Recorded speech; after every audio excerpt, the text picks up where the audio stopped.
എല്ലാ മാന്യ ശ്രോതാക്കൾക്കും MGM റേഡിയോ ക്ലബിന്റെ പുതിയൊരു എപ്പിസോഡിലേക്ക് ഹാർദമായ സ്വാഗതം. പ്രിയപ്പെട്ട വിദ്യാർത്ഥികളെ, രാമായണ മാസമാണല്ലോ ഇത്. എഴുത്തച്ഛന്റെ അധ്യാത്മ രാമായണ കഥയെ അടിസ്ഥാനമാക്കി 6 ഭാഗങ്ങളുള്ള ഒരു ശബ്ദശില്പമാണ് ഇവിടെ പ്രക്ഷേപണം ആരംഭിക്കുന്നത്.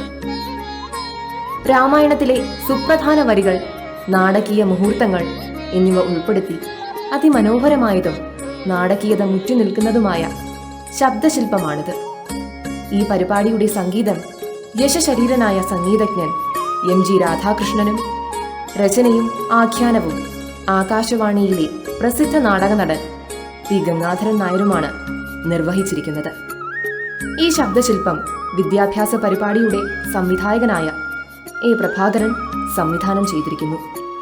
മലയാള നാടക സിനിമാ രംഗത്തെ പ്രസിദ്ധരായ നടന്മാരും ആകാശവാണിയിലെ അനുഗ്രഹീത ശബ്ദ കലാകാരന്മാരുമായ TR Sukumaran Nair, Vakkam Shakeer, P Gangadharan Nair, S Ramankutty Nair, TP Radhamani, CS Radhadevi, Leela Panicker, Kollam Thulasi, S Somasekharan Nair, Aranmula Punnamma, MG Sreekumar, spot Suresh Kumar, P Thankachan, Satheesh Chandran, MGK Pillai, KG Devakiamma, S Venu തുടങ്ങിയവർ ശബ്ദം നൽകിയ ഈ ശബ്ദശില്പം തികച്ചും വ്യത്യസ്തമായൊരു പരിപാടിയാണ്.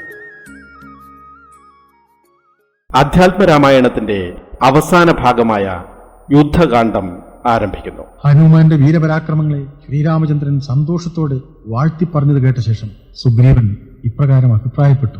ലംഘനം ചെയ്തു സമുദ്രത്തെയും ലങ്കയും ഭസ്മീകരിച്ച വിളംബിതം രാവണൻ തന്നെ സകുലം കൊല ചെയ്തു ദേവിയെയും കൊണ്ടു പോരുന്നതുണ്ടു ഞാൻ. സുഗ്രീവൻ പറഞ്ഞത് കേട്ട് ശ്രീരാമചന്ദ്രൻ ഉടൻ തന്നെ മുമ്പിൽ ഭക്തിയോടെ തൊഴുതു നിൽക്കുന്ന വായുപുത്രനോട് ചോദിച്ചു, ഹനുമൻ, ലങ്കയിലുള്ള കോട്ടമതിലുകളെയും കിടങ്ങുകളെയും എല്ലാം നീ വാക്കുകളിലൂടെ വിവരിച്ചു കേൾപ്പിക്കും. അവിടെ കേട്ടാലും പ്രഭു. സമുദ്രമധ്യത്തായി ത്രികൂടാചലം വളർന്ന് അത്യുന്നതമായി നിൽക്കുന്നു. അതിന്റെ മൂർധാവിൽ ലങ്കാപുരം സ്വർണ്ണവിമാനം പോലെ എല്ലാവർക്കും വ്യക്തമായി കാണത്തക്ക വിധം സ്ഥിതി ചെയ്യുന്നു. 700 യോജന വിസ്താരമുള്ള ആ പുരിക്ക് ചുറ്റും പുത്തൻ സ്വർണ്ണമതിൽ കാണാം. 4 ദിക്കിലും ഗോപുരം, ഓരോന്നിനും 7 നിലകൾ. അതിന്റെ അകത്തകത്തായി 7 മതിലുകൾ, 7നും 4 ഗോപുരങ്ങൾ. ചുറ്റിലുമായി 28 ഗോപുരങ്ങൾ. എല്ലാറ്റിനും അത്യഗാധമായ കിടങ്ങുകളുണ്ട്. യന്ത്രപ്പാലങ്ങളിലുള്ള വേലകൾ അത്ഭുതകരങ്ങളാണ്. ഓരോ ഗോപുരവും കാക്കുന്നതിന് 10,000 രാക്ഷസന്മാർ. സ്വർണ്ണം ഉണ്ടാക്കിയതാണ് ഭക്ഷണശാല. നാടകശാലയും നടപ്പന്തലും വേറെയുണ്ട്. കണ്ടുപിടിക്കാൻ ഏറ്റവും ക്ലേശകരമായ ഈ ചുറ്റുപാടിലാണ് ഞാൻ പിതാവായ വായുദേവന്റെ സഹായത്തോടെ ദേവിയെ കാണുന്നത്. രാമചന്ദ്ര, ഇനി ഒട്ടും താമസിക്കാൻ പാടില്ല. യുദ്ധത്തിനുള്ള ഒരുക്കങ്ങൾ ഉടനെ ചെയ്യുക. കണക്കറ്റ കവിവീരന്മാർ നമുക്കുണ്ട്. എല്ലാവരെയും ചേർത്ത് ലങ്കയിലേക്കുള്ള പുറപ്പാട് ഉടൻ തന്നെ ആരംഭിക്കണം. അഞ്ജനാപുത്രനായ ഹനുമാന്റെ വാക്കുകൾ കേട്ടുനിന്ന ശ്രീരാമദേവൻ കൗതുകത്തോടെ മാരുതിയെ ബഹുമാനിച്ചിട്ട് സുഗ്രീവനോട് ഇപ്രകാരം ആജ്ഞാപിച്ചു. സുഗ്രീവ, നമ്മുടെ വിജയമുഹൂർത്തമാണിത്. ആഹ്ലാദത്തോടെ എല്ലാവരും പുറപ്പെടുക. രാക്ഷസ സമൂഹത്തെ നാമാവശേഷമാക്കാൻ ഈ ഉത്രം നക്ഷത്രനാളിൽ പുറപ്പെടുന്നത് ഏറ്റവും ഉത്തമമാണ്. പോരെങ്കിൽ എന്റെ വലത് കണ്ണ് തുടിക്കുന്നുമുണ്ട്. ലക്ഷണമെല്ലാം നമുക്ക് അനുകൂലമാണ്. സൈന്യപരിപാലനം സൈന്യാധിപനായ നീലൻ നിർവഹിക്കട്ടെ. മുമ്പും പിമ്പും മധ്യഭാഗത്തും ഇരുഭാഗങ്ങളും നിയന്ത്രിക്കാൻ സമർത്ഥരായ വാനരന്മാരെ നിയോഗിക്കുക. ഹനുമാന്റെ ചുമലിലേറി ഞാൻ മുൻപയും, ലക്ഷ്മണൻ അംഗദന്റെ ചുമലിരുന്ന് എന്റെ പിന്നിലും, സുഗ്രീവൻ എന്നെ പിരിയാതെ അരികിലുമായി പുറപ്പെടുക. മറ്റുള്ള മഹാബലശാലികളെല്ലാം കൂടെ വരട്ടെ. ആർക്കും വഴിയിൽ ഒരു പ്രയാസവും നേരിടാൻ പാടില്ല. ഇപ്രകാരം അരുളി ചെയ്ത ശേഷം ശ്രീരാമലക്ഷ്മണന്മാരും വാനരസേനയും സമുദ്രതീരത്തേക്ക് നടന്നു. അവിടെ സന്ധ്യാവന്ദനം കഴിച്ച് പർവ്വതോപരി ഇരുന്ന് സമുദ്രതരണത്തിനുള്ള ഉപായങ്ങൾ ആലോചിച്ചു. അതിഭയങ്കരമായ ശബ്ദത്തോടെ ആഞ്ഞടിക്കുന്ന തിരമാലകൾ, അത്യഗാധമായ സമുദ്രത്തിൽ പൊങ്ങിയും താണും കളിക്കുന്ന ക്രൂര ജന്തുക്കൾ. ഇത്തരത്തിലുള്ള സമുദ്രം കടന്നു ചെന്ന് എങ്ങനെയാണ് രാവണവധം സാധിക്കുക? ഇപ്രകാരം വിചാരിച്ചും ജാനകിദേവിയെ ചിന്തിച്ചും രാമൻ ദുഃഖത്തിലാണ്ട്. ജ്ഞാനസ്വരൂപനായുള്ള രാമചന്ദ്രൻ എന്താണ് അജ്ഞാനികളെപ്പോലെ ഇങ്ങനെ കാട്ടുന്നത് എന്ന് തോന്നാം, അല്ലേ? അക്കഥ നിൽക്കട്ടെ. രാവണാദികളുടെ ആലോചന എന്താണെന്ന് അറിയണ്ടേ? നമുക്ക് ലങ്കയിലൊന്ന് നോക്കാം. രാവണൻ മന്ത്രിമാരെ എല്ലാം വരുത്തി മന്ത്രികാര്യാലയത്തിൽ കൂടി ആലോചനായോഗം നടത്തുകയാണ്. എന്താണ് ചിന്ത? ഹനുമാൻ ലങ്കയെ ചുട്ടുപിടിച്ച് നാണം കെടുത്തിയ കഥ രാവണൻ വിവരിക്കുകയായിരുന്നു മന്ത്രിസഭായോഗത്തിൽ. ഒരീച്ച പോലും കടക്കാൻ ധൈര്യപ്പെടാത്ത രാവണന്റെ അന്തഃപുരോദ്യാനം താറുമാറാക്കി ഓമനപുത്രനായ അക്ഷകുമാരനെയും വധിച്ച് സമുദ്രം താണ്ടി മടങ്ങിപ്പോയ ആ വാനരനെക്കുറിച്ച് ഓർക്കുമ്പോൾ ഭയം തോന്നുന്നു എന്നാണ് രാവണൻ മന്ത്രിമുഖ്യന്മാരുടെ മുമ്പിൽ പ്രസ്താവിച്ചത്. എന്നിട്ട് അവസാനം എല്ലാവരോടുമായി ദശാസ്യൻ പറഞ്ഞു, നിങ്ങൾ ആലോചിക്കുക, ഉത്തമവും മധ്യമവും അധമവുമായ കാര്യങ്ങൾ ചിന്തിക്കുക. ഇന്നതെല്ലാം സാധ്യവും ഇന്നതെല്ലാം അസാധ്യവുമാണെന്നുള്ള വിവേചനപൂർവമായ തീരുമാനം നാം അംഗീകരിക്കാൻ തയ്യാറാണ്. രാവണേശ്വരന്റെ വാക്കുകൾ കേട്ടിരുന്ന മന്ത്രിപ്രവരന്മാരിൽ ഒരാൾ ലങ്കാധീശന്റെ ഇംഗിതം മനസ്സിലാക്കിയിട്ട് പ്രകാരം പറഞ്ഞു, ലോകങ്ങളെല്ലാം ജയിച്ച അങ്ങേക്ക് ഇങ്ങനെ ഒരു വിഷാദമുണ്ടാകാൻ എന്താണ് കാരണമെന്ന് അറിയുന്നില്ല. ദേവേന്ദ്രനെ പോലും ജയിച്ച് പിടിച്ചു കെട്ടിയിട്ടുള്ള ആളല്ലേ അങ്ങ്? വിത്തേശിനെ തോൽപ്പിച്ച് പുഷ്പവിമാനം നേടിയതും അങ്ങല്ലേ? യുദ്ധത്തിൽ യമധർമ്മനെ പരാജയപ്പെടുത്തിയ അങ്ങെന്തിന് കാലദണ്ഡത്തെ ഭയപ്പെടുന്നു? അങ്ങയെ പേടിച്ചല്ലേ മയൻ മകളെ അങ്ങേക്ക് തന്നത്? കൈലാസ പർവ്വതം വിളക്കി അമ്മാനമാടിയ നിമിത്തം സന്തുഷ്ടനായ കാലകാലം ചന്ദ്രഹാസം നൽകിയില്ലേ? ദുഃഖിക്കാൻ വല്ല കാരണവുമുണ്ടോ അങ്ങേക്ക്? 3 ലോകങ്ങളിലുള്ളവരും അങ്ങയുടെ അജയ്യ ശക്തിയെ ഓർത്ത് ഭയചകിതരായി കഴിയുകയാണ്. ആ മാരുതി ഇവിടെ വന്ന് കാണിച്ച കൊള്ളരുതായ്മകൾ ആലോചിച്ചാൽ നാണമാകും. ഞങ്ങൾ ആരെങ്കിലും അറിഞ്ഞിരുന്നെങ്കിൽ അവൻ ജീവനും കൊണ്ടു പോകുമായിരുന്നില്ല. ഇതാ ഞാൻ അങ്ങയോട് തുറന്നു പറയുന്നു, അങ്ങ് അന്തസ്സായിട്ട് ഞങ്ങളിൽ ആരെങ്കിലും ഒരാളെ പറഞ്ഞയക്കുക. മനുഷ്യജാതിയും വാനരജാതിയും ലോകത്തില്ലാതാക്കുന്നുണ്ട്. മന്ത്രിപ്രവരന്മാരിൽ ഒരാൾ രാവണനോട് ധൈര്യപൂർവ്വം പറയുന്നത് കേട്ടപ്പോൾ ഉള്ളിൽ ഉറഞ്ഞുകൂടിയ ദുഃഖത്തിന് അല്പം ആശ്വാസമുണ്ടായി.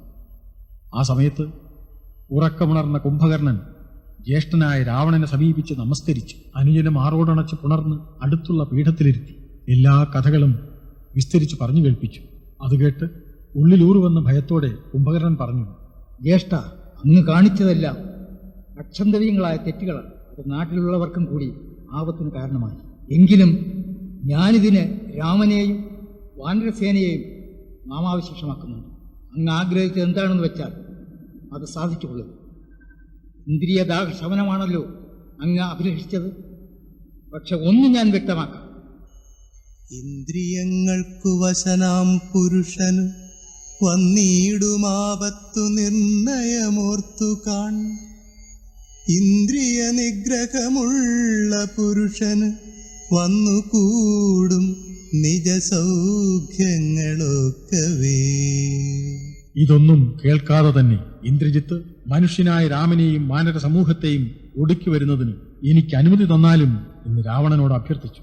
ഈ സംഭാഷണങ്ങൾ നടക്കുന്ന സമയത്ത് രാവണ സഹോദരനായ വിഭീഷണൻ അവിടെയെത്തി ജ്യേഷ്ഠനെ വണങ്ങി. തന്നെ അരികിൽ ചേർത്തിരുത്തിയ ജ്യേഷ്ഠ സഹോദരനോട് വിഭീഷണൻ പറഞ്ഞു, പ്രിയപ്പെട്ട ജ്യേഷ്ഠ, ഈ 3 ലോകത്തിലും ശ്രീരാമനോട് പൊരുതി ജയിക്കുവാൻ ആരാണുള്ളത്? നമ്മുടെ മഹാബലശാലികളായ കുംഭകർണൻ, ജംബുമാലി, പ്രജംഘൻ, കുംഭൻ, നികുംഭൻ, അകമ്പനൻ, കമ്പനൻ, ത്രിശിരസ്, വജ്രദംഷ്ട്രൻ തുടങ്ങിയവരാരും രാമനോട് യുദ്ധം ചെയ്ത് ജയിക്കാമെന്ന് വ്യാമോഹിക്കേണ്ട. ലോകത്തൊരു ശക്തിക്കും ആ പരമകാരുണികനെ പരാജയപ്പെടുത്താനാവില്ല. ലങ്കയെ അഗ്നിക്ക് സമർപ്പിച്ച മാരുതിയുടെ ശക്തി നാം കണ്ടതല്ലേ? ബുദ്ധിശൂന്യരായ മന്ത്രിമാർ പ്രിയം പറഞ്ഞ് അങ്ങയെ കൊല്ലിക്കുവാൻ നോക്കുകയാണ്.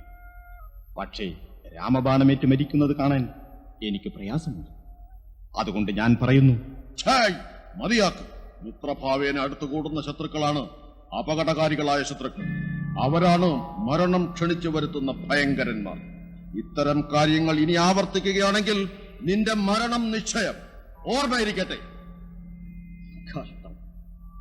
മരണത്തിന്റെ കൈക്കുള്ളിലിരിക്കുന്ന രോഗിക്ക് സിദ്ധൌഷധം ഒന്നും ഏൽക്കുകയില്ല. ഇല്ല, ഇനി ഞാനൊന്നും പറയുന്നില്ല. പൗരുഷം കൊണ്ട് വിധിശക്തിയെ മാറ്റാൻ സാധ്യമല്ലല്ലോ എനിക്ക്. ആ പരമകാരുണികനായ ശ്രീരാമദേവന്റെ പാദാംബുജങ്ങളല്ലാതെ ശരണം മറ്റൊന്നുമില്ല. ജീവിച്ചിരിക്കുന്നതുവരെ ആ കാലടികളെ പൂജിച്ചു കഴിയാം. രാമ രമാരമണ ത്രിലോകീപതി സ്വാമിൻ ജയ ജയ നാഥ ജയ ജയ രാജീവനേത്ര മുകുന്ദ ജയ ജയ രാജശിഖാമണി സീതാപതേ ജയ. ശ്രീരാമചന്ദ്രൻ, ഞാൻ അങ്ങയുടെ ഭക്തനായ വിഭീഷണനാണ്.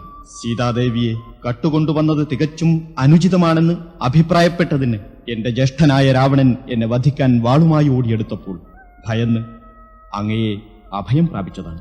അങ്ങയുടെ ചരണാംബുജമല്ലാതെ എനിക്ക് മറ്റൊരിടവും ശരണമില്ല. ദൈവമേ, എന്നെ സ്വീകരിക്കൂ, രക്ഷിക്കൂ. രാമചന്ദ്ര, സീതാപതേ, അരുത്. മായാവിയാണ് രാക്ഷസൻ. അവനെ വിശ്വസിക്കാൻ പാടില്ല. പോരെങ്കിൽ രാവണന്റെ സഹോദരൻ കൂടിയാണിവൻ. അമാത്യന്മാരോടൊന്നിച്ച് ആയുധപാണിയായി വന്നിരിക്കുകയാണ്. ഇവനെ ഉടനെ വധിക്കണം. അതിന് കവികളെ ഞാൻ നിയോഗിക്കാം. ശത്രുപക്ഷത്തു നിന്ന് വന്നവനെ ഒരിക്കലും മിത്രമാക്കരുത് ദേവ.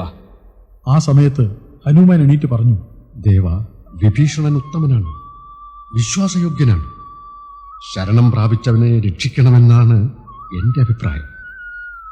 രാക്ഷസവംശത്തിൽ ജനിച്ചു പോയതുകൊണ്ട് നമ്മുടെ ശത്രുവാകണമെന്നില്ല. അവരിലും നല്ലവരേറെയുണ്ട്.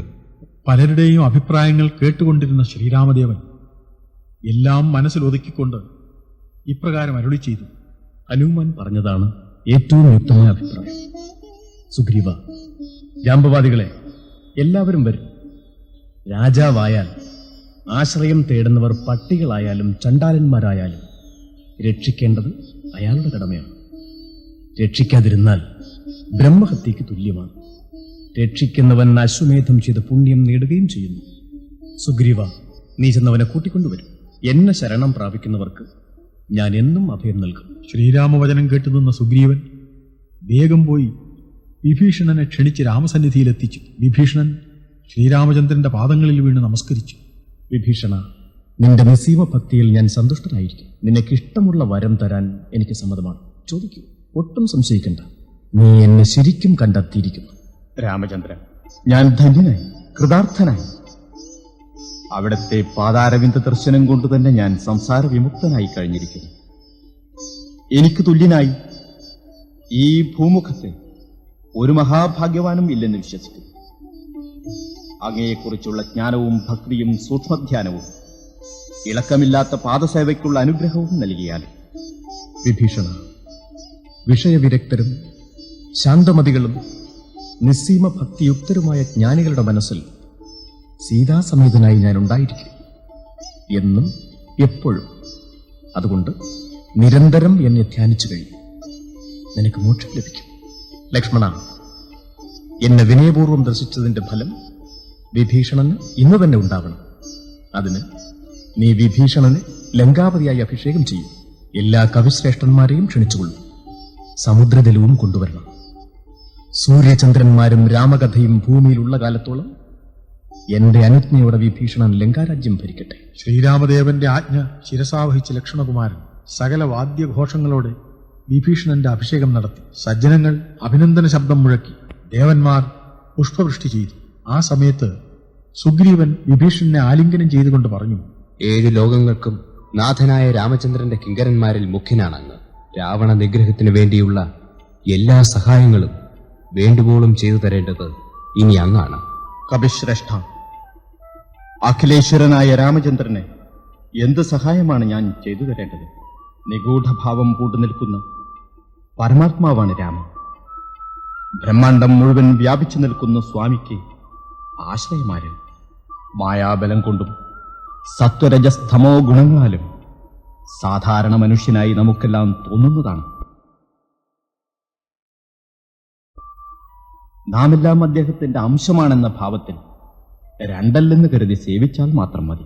ഈ സമയത്ത് രാക്ഷസരാജാവായ രാവണന്റെ നിയോഗമനുസരിച്ച് വന്നുചേർന്ന് ശുകനെന്നു പേരുള്ള രാക്ഷസൻ ആകാശത്തു നിന്ന് വാനര രാജാവായ സുഗ്രീവനോട് പറഞ്ഞു, രാവണ ചക്രവർത്തി അറിയിക്കുന്നു, അല്ലയോ മഹാപരാക്രമിയായ സൂര്യപുത്ര, വാനരരാജ മഹാകുലത്തിൽ ജനിച്ചവനെ, ദേവേന്ദ്രപുത്രനായ ബാലിയുടെ സഹോദരനായ അങ്ങ് എനിക്കും സഹോദര തുല്യനാണ്.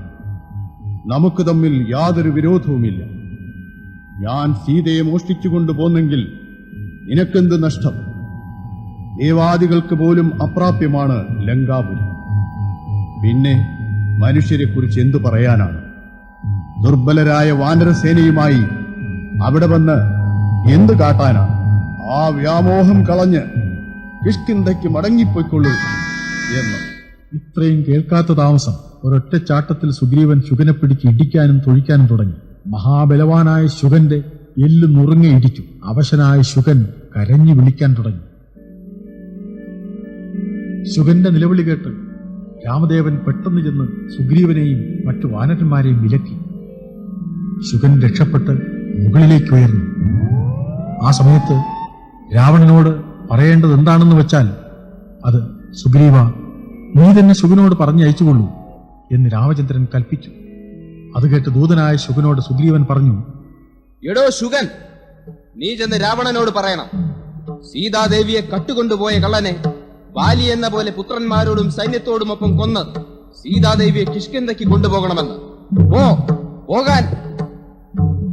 സുഗ്രീവൻ പറഞ്ഞത് കേട്ടുനിന്ന രാഘവൻ വാനരന്മാരോടായി പറഞ്ഞു, വാനരശ്രേഷ്ഠരെ, ശുകനെ ബന്ധിച്ചു നിർത്തുക. ഞാൻ പറഞ്ഞിട്ട് വിട്ടാൽ മതി.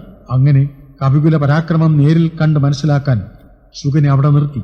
ആ സമയം ശ്രീരാമചന്ദ്രൻ സൂര്യപുത്രനായ സുഗ്രീവനോടും വാനരസേനയോടും വിഭീഷണനോടും ലക്ഷ്മണനോടും ഒന്നിച്ച് സമുദ്രം തരണം ചെയ്യുന്നതിനുള്ള ഉപായങ്ങൾ ചിന്തിക്കാൻ തുടങ്ങി. എല്ലാവരും ചേർന്ന് ഒരഭിപ്രായം പറഞ്ഞു. എന്താണെന്നോ, വരുണദേവനെ പ്രസാദിപ്പിക്കാമെങ്കിൽ വഴി തരും എന്ന്. ആ അഭിപ്രായം ശ്രീരാമദേവന് അഭികാമ്യമായി തോന്നി. അദ്ദേഹം സമുദ്രതീരത്ത് കിഴക്ക് നോക്കിയിരുന്ന് ദർഭ വിരിച്ച് നമസ്കരിച്ച് 3 അഹോരാത്രങ്ങൾ ഉപവസിച്ചു. എന്നിട്ടും സമുദ്രത്തിന് യാതൊരു ഇളക്കവും സംഭവിക്കാത്തത് കണ്ട് കോപിഷ്ഠനായ രാമചന്ദ്രൻ കൽപ്പിച്ചു, ലക്ഷ്മണ, എന്റെ ചാപബാണങ്ങൾ കൊണ്ടുവരൂ. എനിക്ക് വഴി നൽകിയില്ലെങ്കിൽ അർണവം ഞാൻ ഭസ്മമാക്കും. പണ്ട് എന്റെ പൂർവികരായ സകരന്മാർ വളർത്തിയത് ഇന്ന് ഞാൻ നശിപ്പിക്കും. സർവഭൂതങ്ങളും ഇതാ കണ്ടുകൊള്ളിൻ എന്റെ ബാണത്തിന്റെ പരാക്രമം. സമുദ്രത്തെ ഭസ്മമാക്കുന്നത് എല്ലാവരും നോക്കി നിൽക്കുന്നു. വില്ലും കുലച്ച വില്ലിൽ അമ്പും തൊടുത്ത് നിൽക്കുന്ന രാമചന്ദ്രനെ കണ്ട് കാടുകളും മരങ്ങളും ഭൂമിയും വിറച്ചു. സൂര്യൻ മങ്ങി ഇരുട്ടു പരന്നു. അത്യുഗ്രങ്ങളായ തിരമാലകൾ കരയ്ക്കടിച്ചു കയറി. തിമിംഗലാദി ജന്തുക്കൾ പരിഭ്രമിച്ച് പരക്കം പായാൻ തുടങ്ങി. ആ സമയത്ത് ജലദേവനായ വരുണൻ 10 ദിക്കുകളും നിറഞ്ഞു നിൽക്കുന്ന ശോഭയോടെ സർവാംഗ വിഭൂഷിതനായി കൈനിറയ രത്നങ്ങളുമായി വന്ന് രാമചന്ദ്രപാദങ്ങളിൽ വീണ് നമസ്കരിച്ച് പ്രാർത്ഥിച്ചു. ശ്രീരാമചന്ദ്ര ഭഗവാനെ, രക്ഷിച്ചാലും രാമ, പഞ്ചഭൂതങ്ങളെ ജഡസ്വഭാവമുള്ളവയായി അങ്ങ് സൃഷ്ടിച്ചു. അതിലും വിശേഷിച്ച് എന്നെ നിർമ്മിച്ചതും ജഡത്വമുള്ളതായിട്ടാണ്. അങ്ങ് കൽപ്പിച്ച ആ സ്വഭാവമാണ് എനിക്കുള്ളത്. തമോ ഗുണത്തിനോട് കൂടിയതാണല്ലോ ജഡത്വം. കാമലോഭാദികളാണ് തമോ ഗുണം. അല്ലയോ ദയാനിധി, മായയാൽ മറയ്ക്കപ്പെട്ട ലീലാമനുഷ്യനായ നിഷ്കളനും നിരാകാരനും മോക്ഷപ്രദനുമായ അങ്ങേ മൂർഖനായ ഞാൻ എങ്ങനെ അറിയാനാണ്? രാമചന്ദ്ര, ശരണാഗതനായ എന്നെ രക്ഷിക്കൂ.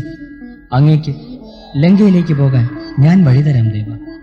വരുണ, ഞാൻ തൊടുത്ത ബാണം നിഷ്ഫലമാക്കാൻ പാടില്ല. ഇതിനൊരു ലക്ഷ്യം വേഗം നിർദ്ദേശിക്കും. എന്നാൽ രാമചന്ദ്ര, വടക്ക് ദിക്കിൽ തീരഭൂമിയിലായിട്ട് ദ്രുമകുല്യം എന്നൊരു സ്ഥലമുണ്ട്. അവിടെ ഉപദ്രവികളായ നിരവധി നിശാചരന്മാരുണ്ട്. ലോകോപകാരാർത്ഥം അങ്ങോട്ടേക്ക് ബാണമയക്കൂ. വരുണന്റെ നിർദ്ദേശപ്രകാരം രാമചന്ദ്രൻ ബാണം ദ്രുമകുല്യം എന്ന സ്ഥലത്തെ ലക്ഷ്യമാക്കി അയച്ചു. അവിടെ ചെന്ന് വരുണൻ നിർദ്ദേശിച്ച നിശാചരവർഗത്തെ നശിപ്പിച്ച് ബാണം മടങ്ങിവന്ന് രാമചന്ദ്രന്റെ തോണീരത്തിൽ വിശ്രമിച്ചു. ആ സ്ഥലം പിന്നീട് മുഖ്യ ജനപദമായി തീർന്നു. വീണ്ടും സമുദ്രം പറഞ്ഞു, ഇനി യാതൊരു പ്രയാസവും കൂടാതെ അണകെട്ടിക്കൊള്ളുക. വിശ്വകർമാവിന്റെ മകനായ നളനുണ്ടല്ലോ. ശില്പവിദ്യയിൽ സമർത്ഥനായ നളനും കൂട്ടുകാർക്കും സേതുബന്ധനത്തിന് ഒരു പ്രയാസവും നേരിടുകയില്ല. ഉടനെ തന്നെ സുഗ്രീവ ലക്ഷ്മണന്മാരെയും സമർത്ഥനായ നളനെയും വിളിച്ച് സേതുബന്ധനത്തിനുള്ള ഏർപ്പാടുകൾ ചെയ്യാൻ കൽപ്പിച്ചു. അത് കേൾക്കാത്ത താമസം പർവ്വതാകാര ശരീരികളായ വാനരന്മാർ പാറക്കല്ലുകളും വൻമരങ്ങളും പല ദിക്കുകളിൽ നിന്നും കൊണ്ടുവന്നിട്ടു. ഇങ്ങനെ സേതു കെട്ടിത്തുടങ്ങുന്നതിനിടയിൽ ശ്രീരാമചന്ദ്രൻ വ്യോമകേശനും പരമേശ്വരനുമായ ശിവനെ രാമേശ്വരം എന്ന പേരും നൽകി അവിടെ പ്രതിഷ്ഠിച്ചു.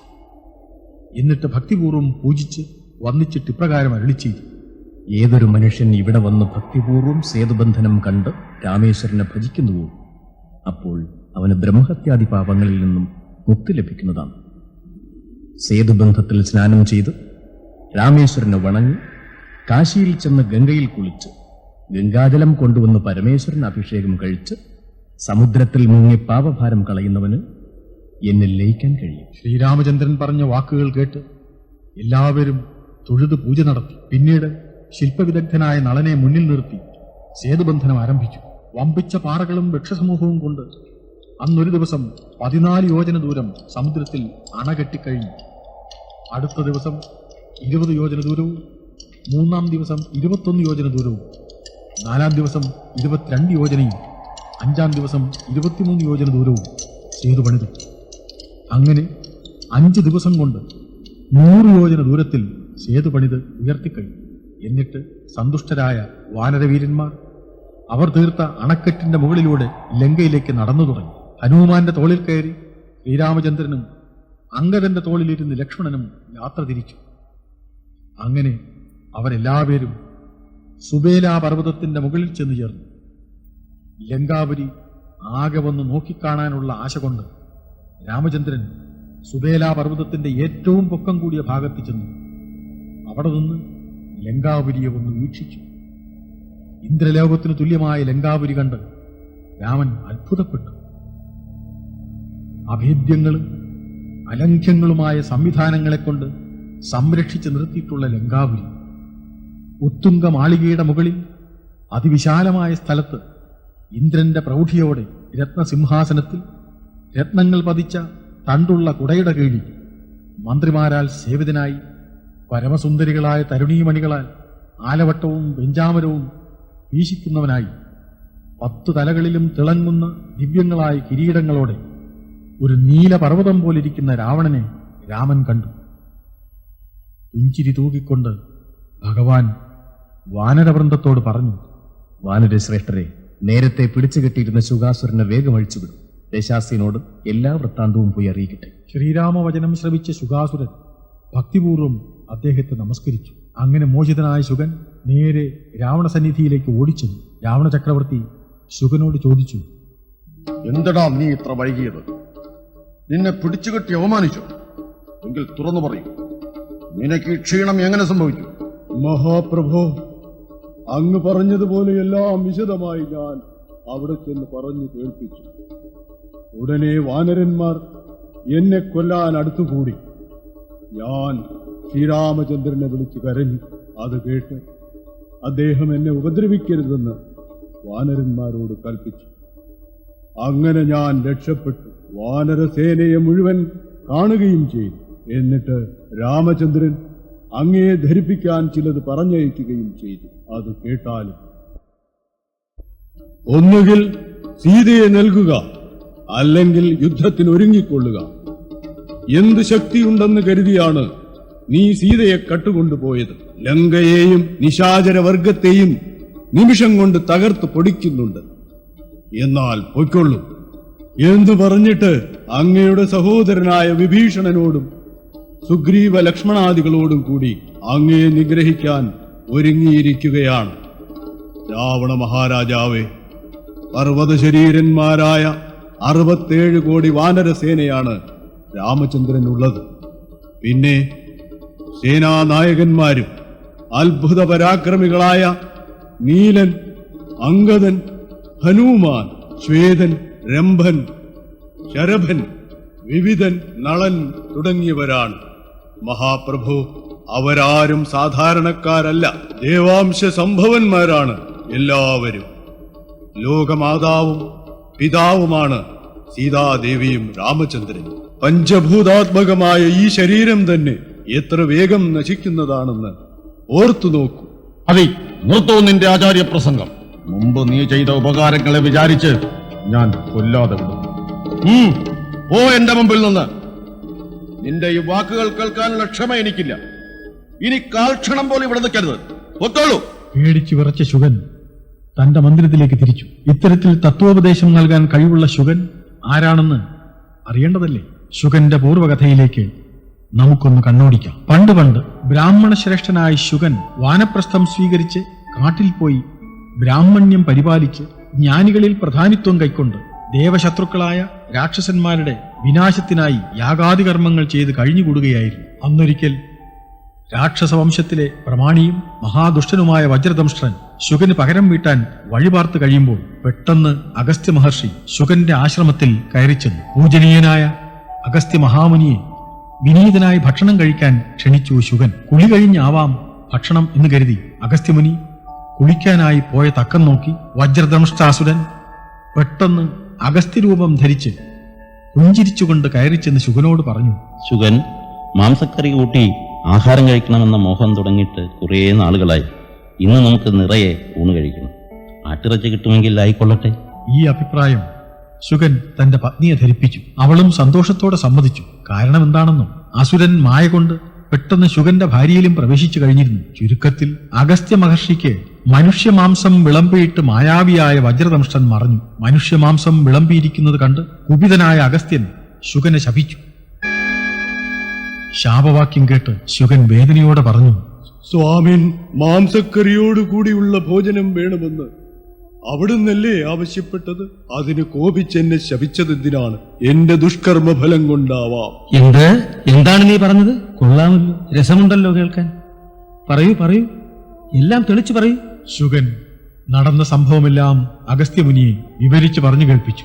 എല്ലാം രാക്ഷസമായയാണെന്ന് മനസ്സിലാക്കിയ മഹർഷി പശ്ചാത്തപിച്ചു. ശുഗന് ശാപമോക്ഷം നൽകി. രാവണ നിഗ്രഹത്തിനായി ഒരുങ്ങി നിൽക്കുന്ന രാമനെ കാണാനുള്ള ഭാഗ്യം സിദ്ധിക്കും. അതിനെ തുടർന്ന് രാവണന് ആത്മതത്വ ഉപദേശം നൽകി. ദേവപ്രീതി വരുത്തുമ്പോൾ രാക്ഷസഭാവം മാറി സാക്ഷാൽ ദ്വിജത്വം വന്നുകൂടും എന്ന്. അങ്ങനെയാണ് ശുഗൻ ഈശ്വര സാമീപ്യം സിദ്ധിച്ചത്. ചാരനായ ശുഗൻ രാവണന്റെ അടുക്കൽ നിന്നും പോയ ശേഷം രാവണന്റെ അമ്മയുടെ അച്ഛനായ മാല്യവാൻ ചില കാര്യങ്ങൾ പറയുവാൻ ദുഃഖിതനായി അവിടെ എത്തി. അദ്ദേഹത്തെ വേണ്ട പോലെ സൽക്കരിച്ച് കുശലപ്രശ്നവും ചെയ്ത് യോഗ്യമായ ഇരിപ്പിടവും നൽകി. ആ സമയത്ത് കൈകസീ താതനായ മാല്യവാൻ പറഞ്ഞു, രാവണ, ഞാൻ പറയുന്നത് ക്ഷമയോടെ കേൾക്കൂ. ജാനകിയെ ലങ്കയിൽ കൊണ്ടുവന്നതിൽ പിന്നെ പ്രതിദിനം ദുർനിമിത്തങ്ങൾ കണ്ടുകൊണ്ടിരിക്കുകയാണ്. ദാരുണവും ഭീകരവുമായ വിധം ഇടിവെട്ടുന്നു. അസഹ്യമായ ചൂടിൽ രക്തമഴ പെയ്യുന്നു. ശിവലിംഗങ്ങൾ ഇളകിയാടി വിയർക്കുന്നു. എലികൾ പൂച്ചകളെ എതിർക്കുന്നു. പാമ്പുകൾ ഗരുഡനെയും. എല്ലാം അടുത്തുകൊണ്ടിരിക്കുന്ന ആപത്തിനെ വിളിച്ചറിയിക്കുന്ന ദുർനിമിത്തങ്ങൾ. അതുകൊണ്ട് ഒട്ടും താമസിയാതെ സീതയെ രാമപാദത്തിൽ സമർപ്പിച്ച് നമസ്കരിക്കും. വിദ്വേഷങ്ങളെല്ലാം കളഞ്ഞ് ആ പരമാത്മസ്വരൂപത്തെ ഭജിക്കും. രാക്ഷസവംശത്തെ രക്ഷിക്കാൻ ആ ഒരു മാർഗമേ ഉള്ളൂ. പരമസാത്വികനും ശാന്തനുമായ മാല്യവാൻ പറഞ്ഞത് കേട്ട് ഒട്ടും സഹിക്കാതെ രാവണൻ അദ്ദേഹത്തോടായി പറഞ്ഞു, കുരങ്ങന്മാരെ ആശ്രയിച്ചു കഴിയുന്ന നിസ്സാരനായ രാമനെ ആദരിക്കേണ്ട ഒരാവശ്യവും എനിക്കില്ല. ഓഹോ, രാമൻ നിയോഗിച്ചിട്ടായിരിക്കും അങ്ങ് ഈ സമാധാന സന്ദേശവുമായി വന്നത്. അങ്ങ് പൊയ്ക്കോളൂ. ഇത്തരം വർത്തമാനങ്ങൾ കേട്ട് സഹിക്കാൻ എനിക്ക് കഴിയുന്നില്ല. വൃദ്ധനും ശുദ്ധനുമായ മാല്യവാൻ പോയി. യുദ്ധത്തിനുള്ള എല്ലാ സജ്ജീകരണങ്ങളോടും കൂടി രാക്ഷസപ്പടയെ വരുത്തി ആലോചിച്ചുകൊണ്ട് അത്യുന്നതമായ മന്ദിരത്തിനകത്ത് കിരീടങ്ങൾ അണിഞ്ഞ 10 ശിരസ്സുകളും ഉയർത്തിപ്പിടിച്ചിരിക്കുന്ന രാവണനെ ദൂരെ നിന്ന് ദർശിച്ച ദാശരഥിക്ക് കോപം അടക്കാൻ കഴിയാതെ അടുത്തു നിന്നിരുന്ന ലക്ഷ്മണന്റെ കയ്യിൽ നിന്നും വില്ലും അമ്പും വാങ്ങിച്ച് രാവണന്റെ ശിരസ് ലക്ഷ്യമാക്കി അമ്പയച്ചു. ആ ബാണം രാവണന്റെ 10 തലകളിൽ അണിഞ്ഞിരുന്ന സ്വർണ്ണ കിരീടങ്ങളും രത്നങ്ങൾ പതിച്ച കുടയും മുറിച്ച് തള്ളിയിട്ട് മടങ്ങി വന്നു. നാണം കെട്ട രാവണൻ തലകുനിച്ച് താഴത്തേക്ക് ഇറങ്ങി നടന്നു. പ്രഹസ്തൻ തുടങ്ങിയ പ്രമുഖ സേനാനികൾ വന്ന് വണങ്ങി നിൽക്കുന്നത് കണ്ട് രാവണൻ ആജ്ഞാപിച്ചു, ഇനി ഒരു നിമിഷം പോലും വൈകാൻ പാടില്ല. യുദ്ധം നടക്കട്ടെ. കോട്ടകളെ സംരക്ഷിക്കുവാൻ 10,000-കണക്കിന് ഭടന്മാരെ ശക്തമായ മേൽനോട്ടത്തിൽ എല്ലാ ദിക്കിലേക്കും അയക്കാൻ ഏർപ്പാട് ചെയ്യുക. ലോകങ്ങളെയെല്ലാം കിടുകിട വിറപ്പിക്കുന്ന വിധത്തിലുള്ള വാദ്യഘോഷങ്ങൾ എമ്പാടും മുഴങ്ങിത്തുടങ്ങി. എല്ലാ സൈന്യ സന്നാഹങ്ങളോടും കൂടി രാക്ഷസ ലക്ഷങ്ങൾ കോട്ടകൾ കാത്തുനിന്നു. രാവണൻ വടക്കേ ഗോപുരം കാത്തു നിലയുറപ്പിച്ചു. ഒട്ടിച്ചെടുത്ത പാറകൾ കൊണ്ടും മലകൾ അടർത്തിയും വൃക്ഷങ്ങൾ പിഴുതും മുഷ്ടികൾ ചുരുട്ടിയും എറിഞ്ഞും അടിച്ചും ഇടിച്ചും ലങ്കയിലുള്ള കോട്ടമതിലുകളും കിടങ്ങുകളുമെല്ലാം തകർത്ത് താറുമാറാക്കാൻ പ്രക്ഷുബ്ധമായ സമുദ്രം പോലെ വാനരസേന ഇരമ്പി അടുക്കുമ്പോൾ ശരമാരി പെയ്തും വാളുകൾ, കുന്തങ്ങൾ, ഇരുമ്പ് മുസലങ്ങൾ, വജ്രങ്ങൾ എന്നീ ആയുധങ്ങൾ പ്രയോഗിച്ച് വാനരസേനയെ ഒടുക്കിക്കൊണ്ട് രാക്ഷസസേനയും അടുത്തു. ഭീതിയും വെപ്രാളവും മുഴുത്ത രാവണൻ യുദ്ധാവസ്ഥകൾ അറിഞ്ഞുവരാനായി ശാർദൂലൻ തുടങ്ങിയ നിശാചരന്മാരെ അയച്ചു. അവർ വാനര രൂപം ധരിച്ച് മെല്ലെ ചെന്നു. മഹാബുദ്ധിശാലികളും അദ്ഭുത പരാക്രമികളുമായ വാനരവീരന്മാർ ശാർദൂലാദികളെ തിരിച്ചറിയുകയും അടിച്ചും തൊഴിച്ചും കൊല്ലാൻ ശ്രമിക്കുകയും ചെയ്തു. മരണവെപ്രാളത്തോടെയുള്ള നിലവിളി കേട്ട് ശ്രീരാമൻ രൂപം മാറി വന്ന ആ രാക്ഷസന്മാർക്ക് അഭയം നൽകി. അവരും തിരിച്ചു ചെന്ന് ശുഖസാരണന്മാർ പറഞ്ഞതുപോലെ തന്നെ ധരിപ്പിച്ചു. രാവണൻ പെട്ടെന്ന് വിദ്യുജ്ജിഹ്വനുമായി ആലോചിച്ച ശേഷം സീതാദേവി ഇരിക്കുന്ന സ്ഥലത്തേക്ക് നടന്നു. എന്നിട്ട് മായാശക്തി കൊണ്ട് നിർമ്മിച്ച ശ്രീരാമന്റെ ശിരസും വില്ലും ദേവിയുടെ മുമ്പിൽ വെച്ചിട്ട് പറഞ്ഞു: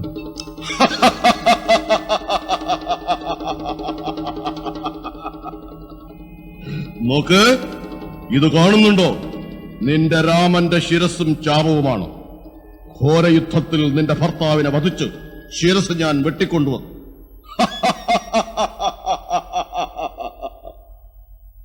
രാമദേവന്റെ ശിരസ് കണ്ട് നെഞ്ചത്തടിച്ച് നിലവിളിച്ചുകൊണ്ട് സീതാദേവി ബോധശൂന്യായി വീണു. ആ സമയത്ത് ഒരു ദൂതൻ പെട്ടെന്ന് അവിടെ വന്ന് രാവണനെ എന്തോ രഹസ്യം പറഞ്ഞ് കൂട്ടിക്കൊണ്ടുപോയി. മൂർച്ഛയിൽ നിന്നും ഉണർന്ന ദേവിയോടായി വിഭീഷണപുത്രിയായ സരമ പറഞ്ഞു: സീതേ, അവിടുന്ന് ദുഃഖിക്കാതിരിക്കൂ. ഇതെല്ലാം വെറും ചതിയാണ്, മായാപ്രയോഗമാണ്. എല്ലാം 4 ദിവസത്തിനുള്ളിൽ മംഗളമായി വരും. അവിടുത്തെ പ്രിയപ്പെട്ട ദേവൻ ദശാസ്യനെ നിഷ്പ്രയാസം വധിക്കും. സംശയിക്കണ്ട ദേവി, ഭയപ്പെടാതിരിക്കൂ. ഈ സമയത്ത് അംഗദൻ രാവണ സമീപമെത്തി ശ്രീരാമചന്ദ്രന്റെ ദൗത്യം അറിയിച്ചു.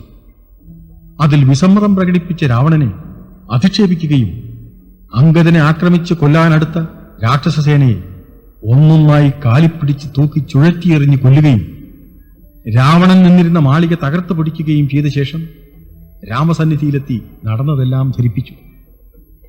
അങ്ങനെ വാനരസേന രാക്ഷസസേനയെ പരാജയപ്പെടുത്തി ആഹ്ലാദിച്ചിരിക്കുമ്പോൾ അംഗദനുമായി ഏറ്റുമുട്ടി പരാജയപ്പെട്ട ഇന്ദ്രജിത്ത് ആകാശത്തെവിടെയോ മറഞ്ഞു നിന്ന് നാഗാസ്ത്രമെയ്ത് ശ്രീരാമലക്ഷ്മണന്മാരെയും കവിപ്രവരന്മാരെയും മനുഷ്യരെയും എല്ലാം ഒന്നൊഴിയാതെ മോഹിപ്പിച്ചു.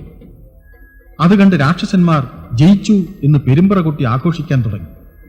താപസവൃന്ദവും ദേവസമൂഹവും വിഭീഷണനും ദുഃഖവിവശരായിത്തീർന്നു. അങ്ങനെ എല്ലാവരും സ്തംഭിച്ചു നിൽക്കുന്ന സമയത്ത് 7 ദ്വീപുകളും 7 സമുദ്രങ്ങളും 7 പർവ്വതങ്ങളും ഇളക്കിക്കൊണ്ട് കോടി സൂര്യനുദിച്ച തേജസ്സോടുകൂടി ഒരു സ്വർണ്ണ പർവ്വതം പോലെ കടലിലെ വെള്ളം 2ആയി തിരിച്ചുകൊണ്ട് ഗരുഡൻ അവിടെ എത്തി ശ്രീരാമചന്ദ്രന്റെ പാദങ്ങളെ വണങ്ങി. ആ നിമിഷം തന്നെ നാഗാസ്ത്രം കൊണ്ടുള്ള ബന്ധനവും തീർന്നു. എല്ലാവരും മുക്തരായി. വീണ്ടും വർദ്ധിച്ച ശക്തിയോടെ വാനരസേന ഭീകര ശബ്ദങ്ങൾ പുറപ്പെടുവിച്ചുകൊണ്ട് സമരത്തിനിറങ്ങി. ധൂമ്രാക്ഷൻ മാരുതിയോട് ഏറ്റുമുട്ടി രഥതുരകാദികളോടെ മരണമടഞ്ഞു. വജ്രദംഷ്ടൻ അംഗദനോട് ഏറ്റുമുട്ടിയപ്പോൾ രാക്ഷസന്റെ വാൾ തട്ടിപ്പറിച്ച് അവന്റെ കഴുത്ത് വെട്ടി താഴ്ത്തിട്ടു. തുടർന്ന് ലങ്കയിലുള്ള പടയ്ക്കെല്ലാം നായകന്മാരായ പ്രഹസ്തൻ, കുംഭാനു, മഹാനാഥൻ, ദുർമുഖൻ എന്നിവർ ഒന്നിച്ചിറങ്ങി ഭീകരങ്ങളും അപ്രതിരോധ്യങ്ങളുമായ പല ആയുധങ്ങളും പ്രയോഗിച്ചു. എങ്കിലും ജാംബവാനോടും നീലനോടും പൊരുതാൻ കഴിയാതെ പരാക്രമികളായ കുംഭാനുവും ദുർമുഖനും മഹാനാഥനും പ്രഹസ്തനും കാലപുരിയെ പ്രാപിച്ചു. സേനാപതിയും സൈന്യവും നശിച്ച് നാമാവശേഷമായതറിഞ്ഞ് കോപാന്ധനായിത്തീർന്ന രാവണൻ ഇനി ആരെയും പോരിന് അയക്കുന്നില്ല എന്ന് സ്വയം തീരുമാനിച്ച് സകല സന്നാഹങ്ങളോടെ 1000 കുതിരകളെ പൂട്ടിയ വായുവേഗമുള്ള രഥത്തിൽ കയറി മേരുശിഖരം പോലെയുള്ള കിരീടങ്ങളും ആഭരണങ്ങളും അണിഞ്ഞ് 20 കരങ്ങളിലും ചാപബാണ ആയുധങ്ങളും ധരിച്ച് നീലപർവ്വതം പോലെ കോലാഹലത്തോടെ യുദ്ധത്തിന് പുറപ്പെട്ടു. രാവണൻ ഒറ്റയ്ക്ക് നിന്ന് പൊരുതാനൊരുങ്ങി. ആ സമയത്ത് ലക്ഷ്മണൻ ജ്യേഷ്ഠനെ സമീപിച്ച് പറഞ്ഞു: ജ്യേഷ്ഠ, ഈ അഹങ്കാരിയായ രാവണനോട് യുദ്ധം ചെയ്യുന്നതിന് ആദ്യം എന്നെ അനുവദിക്കണം. അനുജ, ചന്ദ്രചൂടപ്രിയനാകയുമുണ്ടവൻ, ചന്ദ്രഹാസാഖ്യമാം വാളുമുണ്ടായുധം, എല്ലാം നിരൂപിച്ചു ചിത്തമുറപ്പിച്ച് ചെല്ലേണമല്ലോ കലഹത്തിന്. ലക്ഷ്മണൻ രാമചന്ദ്രന്റെ വാക്കുകൾ അപ്പടി അനുസരിക്കാമെന്നേറ്റ് തൊഴുത് പിൻവാങ്ങിയ നേരം മാരുതി രാവണന്റെ രഥത്തിനു നേരെ ചാടി ശക്തിയായി ഒരടിയടിച്ചു. അടിയേറ്റ് വിറച്ച് താഴെ വീണെങ്കിലും പെട്ടെന്ന് ഉണർന്നെണീറ്റു. വീരനായ രാവണൻ ഹനുമാന്റെ അടിയുടെ ശക്തിയെ വാഴ്ത്തി. ഹനുമാൻ രാവണന്റെ ബലത്തെയും സ്തുതിച്ചു. എന്നിട്ട് രണ്ടുപേരും തമ്മിൽ ഇടഞ്ഞു ഒരിഞ്ഞ പോര് നടന്നു. അന്നേരത്ത് രാവണൻ മാരുതിയെ അതിഭയങ്കരമായി ഒന്ന് പ്രഹരിച്ചു. ആ അടി താങ്ങാനാവാതെ മാരുതി മയങ്ങി വീണു. ലക്ഷ്മണൻ ബാണമയച്ച് രാവണനെ ചെറുത്തു നിർത്തി. പരസ്പരം ബാണവർഷം തുടങ്ങി. രാവണന്റെ വില്ലിനെ ഈത് മുറിച്ച് ദൂരെ ഇട്ടു ലക്ഷ്മണൻ. അത് കണ്ടുനിന്ന മയൻ പെട്ടെന്ന് ഒരു വേൽ രാവണന്റെ കയ്യിൽ കൊടുത്തു. അത് ലക്ഷ്മണന്റെ മാറിന് നേരെ പ്രയോഗിച്ചു. ശക്തിയായുധമേറ്റ് ലക്ഷ്മണൻ മയങ്ങി വീണു. മയങ്ങി വീണ ലക്ഷ്മണകുമാരനെ എടുത്തുകൊണ്ടുപോകാൻ ഓടിയെടുത്ത രാവണനെ ഹനുമാൻ അടിച്ചു വീഴ്ത്തിയിട്ട് കുമാരനെ ശ്രീരാമന്റെ അടുക്കൽ എത്തിച്ചു. കോപാകുലനായ രാമൻ മാരുതിയുടെ തോളിലേറി രാവണനോട് യുദ്ധത്തിന് തിരിച്ചു. ബാണങ്ങൾ വർഷിക്കാൻ തുടങ്ങി. അതിഘോരമായ പോരാട്ടം നടന്നു. മാരുതിയെ എയ്ത് മുറിപ്പെടുത്തിയത് കണ്ടപ്പോൾ രാവണന്റെ മാറിനെ ലക്ഷ്യമാക്കി ശക്തിയേറിയ ഒരു ബാണം തൊടുത്തുവിട്ടു. ബാണമേറ്റ് രാവണൻ ശക്തി ക്ഷയിച്ച് താഴെ വീണു. ആ സമയത്ത് തേരും കുതിരകളും കൊടിയും കിരീടങ്ങളും എല്ലാം ഈത് തകർത്ത് സാരഥിയെയും കൊന്നു. രാവണൻ രാമന്റെ ബാണം പുറകെ വരുന്നു എന്ന് തിരിഞ്ഞു നോക്കി ഭയന്നു വിറച്ച് മന്ദിരത്തിലേക്ക് കടന്നു. അനന്തരം രാവണ ബാണങ്ങളേറ്റ് മുറിപ്പെട്ട വാനരന്മാരെയും ലക്ഷ്മണനെയും സിദ്ധൌഷധങ്ങൾ കൊണ്ട് രക്ഷിച്ചു. ഈ സമയത്ത് കുംഭകർണനെ ഉണർത്താൻ രാവണൻ രാക്ഷസഗണത്തെ നിയോഗിച്ചു. ഉറങ്ങിയാൽ 6 മാസം കഴിഞ്ഞേ കുംഭകർണൻ നൽകുകയുള്ളൂ. 9 ദിവസമേ ആയിട്ടുള്ളൂ ഉറങ്ങാൻ കിടന്നിട്ട്. ഏതായാലും ആനയെക്കൊണ്ട് കുംഭകർണന്റെ മൂക്കിലെ രോമം വലിച്ചു പിഴുതെടുത്ത് ഒരുവിധം ഉണർത്തി. കുടിക്കാനും തിന്നാനുമുള്ളത് കുമ്മുകൂട്ട് സന്തോഷത്തോടെ അകത്താക്കി. ഉണർത്തിയ കാരണം അറിഞ്ഞ ശേഷം നേരെ ജ്യേഷ്ഠന്റെ അടുത്തിയെന്ന് പറഞ്ഞു. മൂഢരാം മന്ത്രികൾ ചൊല്ലുകേട്ടിടുകിൽ നാടുമായസും കുലവും നശിച്ചുപോ. നമ്മുടെ വംശത്തിനും നല്ല നാട്ടിനും ഉന്മൂലനാശം വരുവാനായല്ലോ. ജാനകി തന്നിലൊരാശയുണ്ടായതും ഞാനറിഞ്ഞേനതു രാത്രിഞ്ചരാധിപ.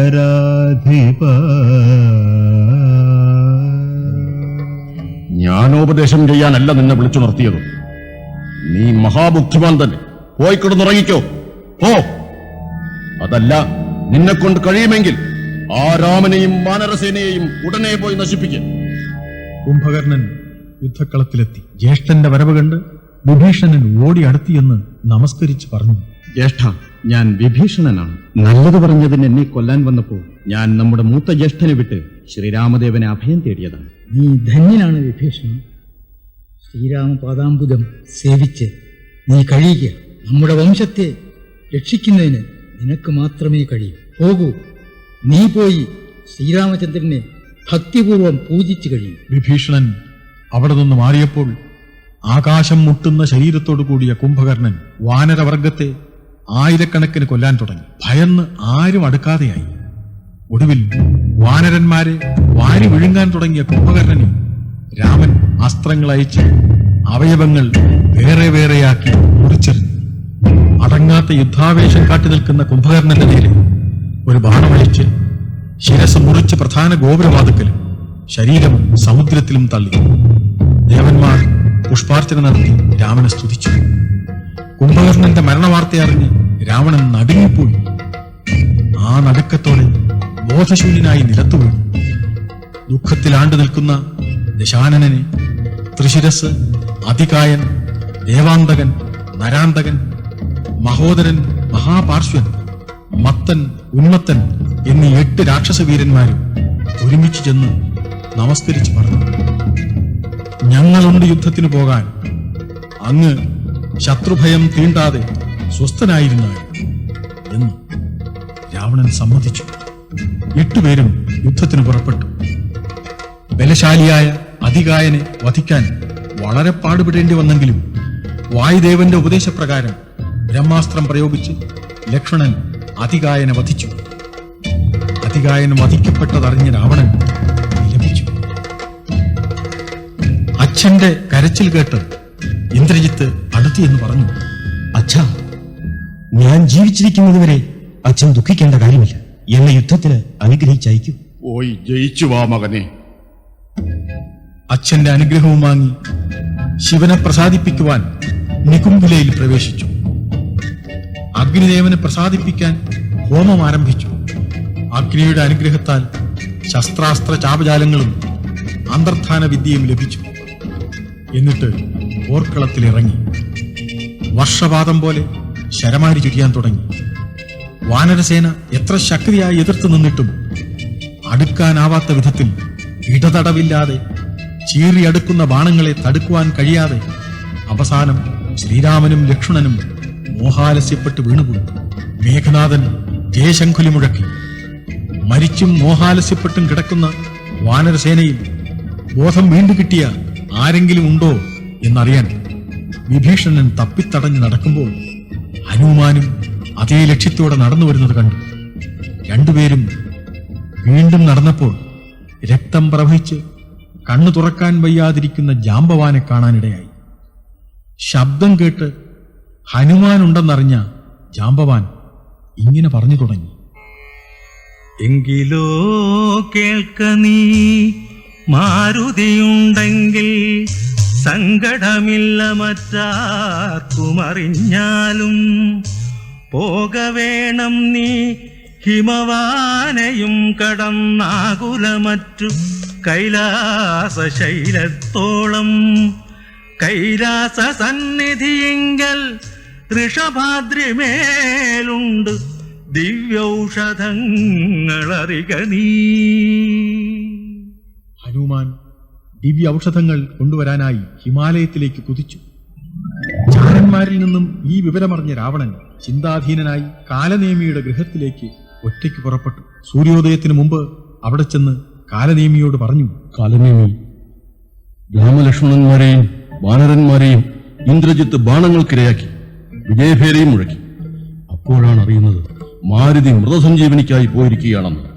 അവരെല്ലാം ജീവിച്ചു കഴിഞ്ഞാൽ പിന്നെ ലങ്കയില്ല. നീ പോയി വഴിയിൽ തടസ്സം സൃഷ്ടിക്കും, കാലവിളംബം വരുത്തണം. ഉടനെ പുറപ്പെടൂ. കാലനേമി, സമയം കളയാതിരിക്കും. സാമവേദജ്ഞനും സർവജ്ഞനുമായ അല്ലയോ ലങ്കേശ്വര, സകല ബന്ധുജനങ്ങളും നഷ്ടപ്പെട്ട അങ്ങേക്ക് ഈ രാജ്യം കൊണ്ട് എന്താണ് പ്രയോജനം?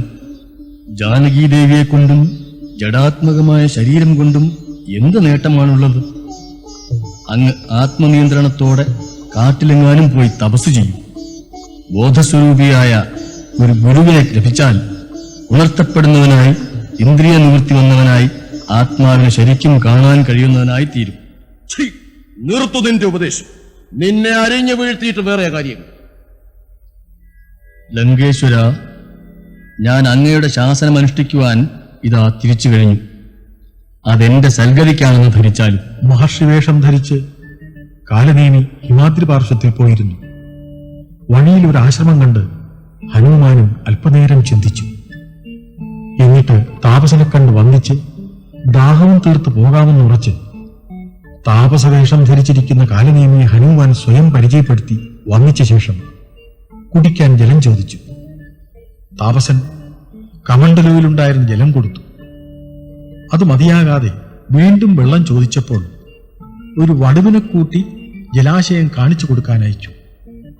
കണ്ണടച്ചുകൊണ്ട് ജലാശയം വരെ വടുവിനെ പിന്തുടരണമെന്ന് ആവശ്യപ്പെട്ട പ്രകാരം ഹനുമാൻ അങ്ങനെ ചെന്നു. വെള്ളം കുടിക്കാൻ തുടങ്ങിയപ്പോൾ ഭയങ്കരിയായ മകരി ഹനുമാനെ വിഴുങ്ങാൻ ഭാവിച്ചു. പെട്ടെന്ന് കണ്ണു തുറന്ന് ഹനുമാൻ കണ്ടത് വായും പിളർന്നു നിൽക്കുന്ന മകരിയെയാണ്. മാരുതി പിളർന്ന വായി പിടിച്ചു വലിച്ചു കീറിയിട്ടു. പെട്ടെന്ന് മകരി മനോഹരിയായ അപ്സരസ്ത്രീയായി മാറിയിട്ട് പറഞ്ഞു: മാരുതേ, ഞാൻ മുനിശാപം കൊണ്ട് രാക്ഷസിയായി പോയതാണ്. അപ്സര സ്ത്രീയായിരുന്നു. അങ്ങ് ഈ ആശ്രമത്തിൽ കണ്ട താപസൻ മായാവിയായ കാലനേമിയാണ്. രാവണ നിയോഗമനുസരിച്ച് മാർഗതടസ്സമുണ്ടാക്കി കുഴപ്പങ്ങൾ സൃഷ്ടിക്കാൻ വന്നതാണ്. അങ്ങ് വേഗം ദ്രോണപർവ്വതം പ്രാപിച്ച് ദിവ്യൌഷധങ്ങളുമായി എത്തിച്ചേരുക. മംഗളമുണ്ടാകട്ടെ. ഹനുമാൻ കാലനേമിയുടെ അടുക്കലെത്തി താമസിച്ചതിനുള്ള കാരണം ചോദിച്ച ശേഷം മൂലമന്ത്രോപദേശം നൽകാനായി മാരുതിയെ കാലനേമി സ്നേഹപൂർവ്വം ക്ഷണിച്ചു. എല്ലാം കേട്ടുനിന്ന മാരുതി മെല്ലെ മുഷ്ടി ചുരുട്ടിപ്പിടിച്ച് താപസന്റെ തലയ്ക്ക് തന്നെ ആഞ്ഞൊരടി കൊടുത്തു. അതോടെ കാലനേമി കാലപുരിയെ പ്രാപിച്ചു. ഹനുമാൻ ക്ഷീരാർണവവും ദ്രോണാചലവും കണ്ടു വണങ്ങി. ഋഷഭാദ്രിയും കണ്ടു. പക്ഷേ ഔഷധങ്ങളെ കണ്ടില്ല. കോപിഷ്ഠനായ ഹനുമാൻ പർവ്വതത്തെ പറിച്ചെടുത്ത് നേരെ ശ്രീരാമസന്നിധിയിൽ കൊണ്ടുവച്ചു. ശ്രീരാമൻ സന്തുഷ്ടനായി ഔഷധത്തിന്റെ കാറ്റ് ചെറുതായിട്ട് തട്ടിയപ്പോൾ തന്നെ എല്ലാവരും മെല്ലെ എണീറ്റു. ഔഷധശക്തി കൊണ്ട് രാക്ഷസന്മാരും ജീവിക്കാൻ തുടങ്ങിയേക്കും എന്ന് കരുതി പർവ്വതവും കൊണ്ട് പൊങ്ങി അത് കടലിൽ തന്നെ എറിഞ്ഞു. പിന്നീട് വാനരസേന ലങ്കാപുരിയെ ഇടിച്ചു പൊട്ടിച്ചും തീവച്ചും ഭസ്മമാക്കി. 10 മടങ്ങ് ശക്തിയോടെ രാക്ഷസസേനയെ ആക്രമിക്കാൻ തുടങ്ങി. സ്ത്രീകളും സൈന്യവും ലങ്കാപുരിയിലുള്ള ആബാലവൃദ്ധം രാക്ഷസന്മാരും നിലയില്ലാതെ പല വഴിക്കും ഓടിത്തുടങ്ങി. മഹാപരാക്രമികളായ പലരും യുദ്ധത്തിന് ഒരുങ്ങി വരുന്നുമുണ്ട്. തമ്മിൽ ഏറ്റുമുട്ടി മരിക്കുന്നുമുണ്ട്. രാവണനെ ഒരിടത്തിരുത്തിയിട്ട് ഇന്ദ്രജിത്ത് വീണ്ടും യുദ്ധത്തിനെത്തി. മറഞ്ഞു നിന്നുകൊണ്ടുള്ള മായാവികളുടെ അസ്ത്രപ്രയോഗത്തിൽ അമർഷം തോന്നിയ ലക്ഷ്മണൻ ജ്യേഷ്ഠനോട് പറഞ്ഞു, ജ്യേഷ്ഠ, ഇനി നോക്കി നിൽക്കേണ്ട കാര്യമില്ല. ബ്രഹ്മാസ്ത്രം പ്രയോഗിച്ച് രാക്ഷസകുലത്തെ അപ്പാടെ നശിപ്പിച്ചാലും. അനുജ, ലക്ഷ്മണ, ഞാൻ ഇവനോട് യുദ്ധം ചെയ്യാം. നിങ്ങളെല്ലാം ഒട്ടും പതറാതെ നോക്കി നിൽക്കുക. ഇപ്രകാരം അരുളി ചെയ്ത ശേഷം ശ്രീരാമൻ വില്ലും കുലച്ച് ഇന്ദ്രജിത്തിനെ സമീപിച്ചു. ആ സമയത്ത് മായാവി കൂടിയായ ഇന്ദ്രജിത്ത് ലങ്കയിൽ ചെന്ന് മായാസീതയെ തേരിലിരുത്തി പടിഞ്ഞാറേ ഗോപുരത്തിലെത്തി നിശ്ചലനായി നിന്നു. മായാസീതയെ കണ്ട് എല്ലാവരും വളരെയധികം ദുഃഖിച്ച് പരവശരായി. എല്ലാവരും നോക്കി നിൽക്കെ ജാനകീദേവിയെ നിർദ്ദയം വെട്ടിവീഴ്ത്തി. രാമാ രാമ എന്ന് സീത മുറവിളി കൂട്ടി. ആ വിവരം ജാമ്പവാദികളോടൊപ്പം മാരുതി പോയി ശ്രീരാമചന്ദ്രനെ ധരിപ്പിച്ചു. എല്ലാവരും സീതാദേവിയുടെ ദുരന്ത വാർത്ത കേട്ട് ബോധം കെട്ടു വീണു. ആകെ അടക്കാനാവാത്ത അസ്വസ്ഥത എങ്ങും തളം കെട്ടി നിന്നു. എന്തു ചെയ്യണമെന്നറിയാതെ വാനരപ്പടയും രാമലക്ഷ്മണാദികളും ഉള്ളുരുകി നിന്നു. യുദ്ധരംഗത്ത് നിന്നും വിരമിച്ച കാരണമറിയാൻ വിഭീഷണൻ അങ്ങോട്ട് ചെന്നപ്പോൾ കണ്ടതോ ശ്രീരാമചന്ദ്രന്റെ ശിരസ് ലക്ഷ്മണന്റെ മടിയിലും പാദങ്ങൾ ഹനുമാന്റെ മടിയിലുമായിരിക്കുന്നു. അവിടെ ദുഃഖം അലതല്ലുന്നു. കാരണം ആരാഞ്ഞപ്പോൾ ലക്ഷ്മണകുമാരൻ ഹനുമാൻ പറഞ്ഞ വാർത്ത വിശദീകരിച്ചു. അത് കേട്ട് വിഭീഷണൻ, അയ്യോ കഷ്ടം, കുരങ്ങന്മാരെന്തറിഞ്ഞു വിഭോ. ലോകേശ്വരിയായ ദേവിയെ കൊല്ലാൻ 3 ലോകത്ത് കരുത്തുള്ളവരായിട്ട് ആരാണുള്ളത്? മായയിൽ സമർത്ഥനായ ഇന്ദ്രജിത്തിന്റെ വേലയല്ലേ ഇത്? എന്തിനാണെന്നോ? നികുംഭലയിൽ കടന്ന് ഹോമം കഴിക്കാൻ വേണ്ടി. ശത്രുനാശത്തിന് വേണ്ടിയുള്ള ഹോമം. അതുടൻ പോയി മുടക്കാൻ നോക്കുക. ഒട്ടും സമയം കളയരുത്. വിഭീഷണ വചനം കേട്ട് രാമചന്ദ്രൻ എല്ലാ സേനാനായകന്മാരെയും ലക്ഷ്മണനെയും അനുഗ്രഹിച്ച് യുദ്ധത്തിനയച്ചു. ഞൊടിയിടയിൽ കരുത്തന്മാരായ വാനരനായകന്മാരും സേനയും ലക്ഷ്മണനും നികുംഭില വളഞ്ഞു. രാക്ഷസന്മാരെ ചുറ്റും അണിനിരത്തിക്കൊണ്ട് ഹോമം സമാരംഭിച്ചു കഴിഞ്ഞു. അത്യുഗ്രമായ ആക്രമണം നടത്തി ഹോമം തടയാൻ വാനരപ്പട ഒരുങ്ങി. സഹികെട്ട ഇന്ദ്രജിത്ത് മാരുതിയെ തടഞ്ഞു നിർത്തിയിട്ട് ഹോമം തുടങ്ങാമെന്ന് കരുതി നികുംഭിലയിലെ ആൽത്തറമേൽ വന്നു. അത് കണ്ട് വിഭീഷണൻ ലക്ഷ്മണനോട് പറഞ്ഞു, ലക്ഷ്മണകുമാരൻ, അതാ രാവണപുത്രൻ പുറത്തു വന്നു കഴിഞ്ഞു. ഇതാണ് അവസരം. അവനെ അസ്ത്രങ്ങളാൽ ഉടൻ വധിക്കാൻ ശ്രമിക്കും.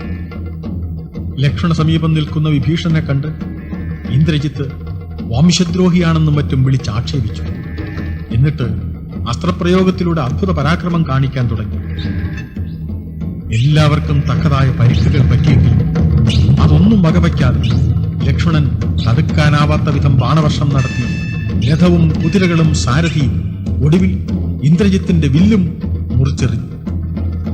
പെട്ടെന്നുപോയി മറ്റൊരു രഥത്തിൽ കയറി വീണ്ടും യുദ്ധത്തിനൊരുങ്ങി ഇന്ദ്രജിത്ത്.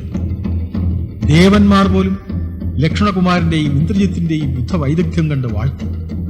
അങ്ങനെ 3 അഹോരാത്രങ്ങൾ കഴിഞ്ഞു. അന്നേരം ശ്രീരാമചന്ദ്രന്റെ മനസ്സിൽ ധ്യാനിച്ചുകൊണ്ട് ഇന്ദ്രാസ്ത്രം തൊടുത്തുവിട്ടു. അത് എന്ന് ഇന്ദ്രജിത്തിന്റെ തല കൊയ്ത ശേഷം നദീജലത്തിൽ വീണ് ശുദ്ധമായി തൂണീരത്തിൽ വന്ന് വിശ്രമിച്ചു. ഇന്ദ്രജിത്തിന്റെ മരണമറിഞ്ഞ് രാവണൻ മാറത്തടിച്ച് നിലവിളിച്ചു. എന്നിട്ട് സീതാദേവി കാരണമാണ് എന്റെ പുത്രൻ മരിച്ചത് എന്നലറിക്കൊണ്ട് നേരെ ദേവിയിരിക്കുന്ന സ്ഥലത്തേക്ക് വാള് ഊരിപ്പിടിച്ച് ഓടി. ക്രുദ്ധനായി ക്രൂരനായി ഓടിയെടുക്കുന്ന രാവണനെ കണ്ട് ദേവി രാമ രാമ എന്ന് ജപിച്ചിരിക്കുമ്പോൾ രാവണനെ തടഞ്ഞു നിർത്തിക്കൊണ്ട് ബുദ്ധിമാനും നല്ലവനുമായ സുപാർശ്വൻ പല നീതിവാക്യങ്ങളും പറഞ്ഞു കേൾപ്പിച്ചു. രാവണേശ്വര, ബ്രഹ്മകുലത്തിൽ ജനിച്ച അങ്ങ് നിർമ്മലനാണെന്ന് 3 ലോകവും സമ്മതിച്ചിട്ടുണ്ട്. പുരവൈരിയുടെ ഭക്തന്മാരിൽ പ്രധാനിയുമാണങ്ങ്. വേദവിദ്യ അറിയുന്നവനും ബോധവാനുമാണ് അവിടുന്ന്. അവിടുന്ന് സ്ത്രീവധത്തിനൊരുങ്ങുന്നത് അപകീർത്തിക്ക് കാരണമാവുകയില്ലേ? വരൂ, എന്നോടൊന്നിച്ചു വരൂ. യുദ്ധത്തിൽ രാമാദികളെ വധിച്ച ശേഷം അങ്ങയ്ക്ക് സീതാദേവിയെ സ്വീകരിക്കാം. അത് കേട്ട് ക്രുദ്ധനായ രാവണൻ ശ്രീരാമനെയും വാനരസേനയെയും എതിർക്കാൻ പുറപ്പെട്ടു. രാക്ഷസപ്പടെ കൊന്നൊടുക്കി രാമചന്ദ്രൻ രാവണ ശരീരം മുഴുവൻ മൂർച്ചയേറിയ ബാണങ്ങൾ പ്രയോഗിച്ച് കീറി മുറിക്കുകയും ചെയ്തു. ഭീതി പൂണ്ട രാവണൻ ലങ്കാപുരം പ്രാപിച്ച് ശുക്രനെ കണ്ട് നമസ്കരിച്ച് ദുഃഖമറിയിച്ചു. ശുക്രൻ വഴി ഉപദേശിച്ചു. ശുക്രമുനിയുടെ ഉപദേശപ്രകാരം ഹോമദ്രവ്യങ്ങളെല്ലാം സംഭരിച്ച് ലങ്കാപുരിയുടെ എല്ലാ കോട്ടവാതിലുകളും ബന്ധിച്ച് മൗനം ദീക്ഷിച്ച് രാവണൻ ഹോമം തുടങ്ങി. ഹോമകുണ്ഡത്തിൽ നിന്നും പൊങ്ങി അന്തരീക്ഷത്തിൽ പരന്ന പുക ശ്രീരാമചന്ദ്രന് കാണിച്ചു കൊടുത്തുകൊണ്ട് വിഭീഷണൻ പറഞ്ഞു: രാമചന്ദ്രൻ, അതാ പുക ഉയരുന്നത് കണ്ടു. രാവണൻ ഹോമം തുടങ്ങിക്കഴിഞ്ഞു. അത് പൂർണ്ണമായാൽ യുദ്ധത്തിൽ അയാൾക്ക് കീഴടങ്ങുകയേ നിവൃത്തിയുള്ളൂ. അതുകൊണ്ട് ഹോമം മുടക്കുവാൻ ഉടനെ ആളെ അയക്കുക. ഒട്ടും താമസിയാതെ തന്നെ ഹനുമാന്റെ നേതൃത്വത്തിൽ മഹാശക്തന്മാരായ വാനരന്മാർ കുതിച്ച് ഹോമം നടക്കുന്ന ഗുഹയുടെ സമീപം ചെന്ന് ഗുഹാദ്വാരം മൂടിയിരുന്ന മല പോലുള്ള പാറക്കൽ ഇളക്കി എറിഞ്ഞിട്ട് അകത്ത് കടന്ന് ദന്തങ്ങളും നഖങ്ങളും കൊണ്ട് രാവണന്റെ ശരീരം കീറി മുറിച്ചിട്ട് ധ്യാനത്തിൽ നിന്നും ഇളകാത്തതുകൊണ്ട് രാവണപത്നിയായ മണ്ഡോദരിയെ പിടിച്ചു വലിച്ചഴച്ച് മാനഭംഗപ്പെടുത്തി. അപ്പോൾ അവളുടെ നിലവിളി ശകാരവാക്കുകളും രാവണന്റെ കാതുകളിൽ വന്നു വീണു. മണ്ഡോദരിയുടെ വിലാപം കേട്ട് അസഹ്യമായ കോപത്തോടെ വാളുമെടുത്ത് വാനരപ്പടയുടെ നേർക്കടുത്തു. അങ്ങനെ ഹോമം മുടക്കിയ സന്തോഷവാർത്ത അറിയിക്കാൻ കവിശ്രേഷ്ഠന്മാർ രാമസന്നിധിയിലെത്തി.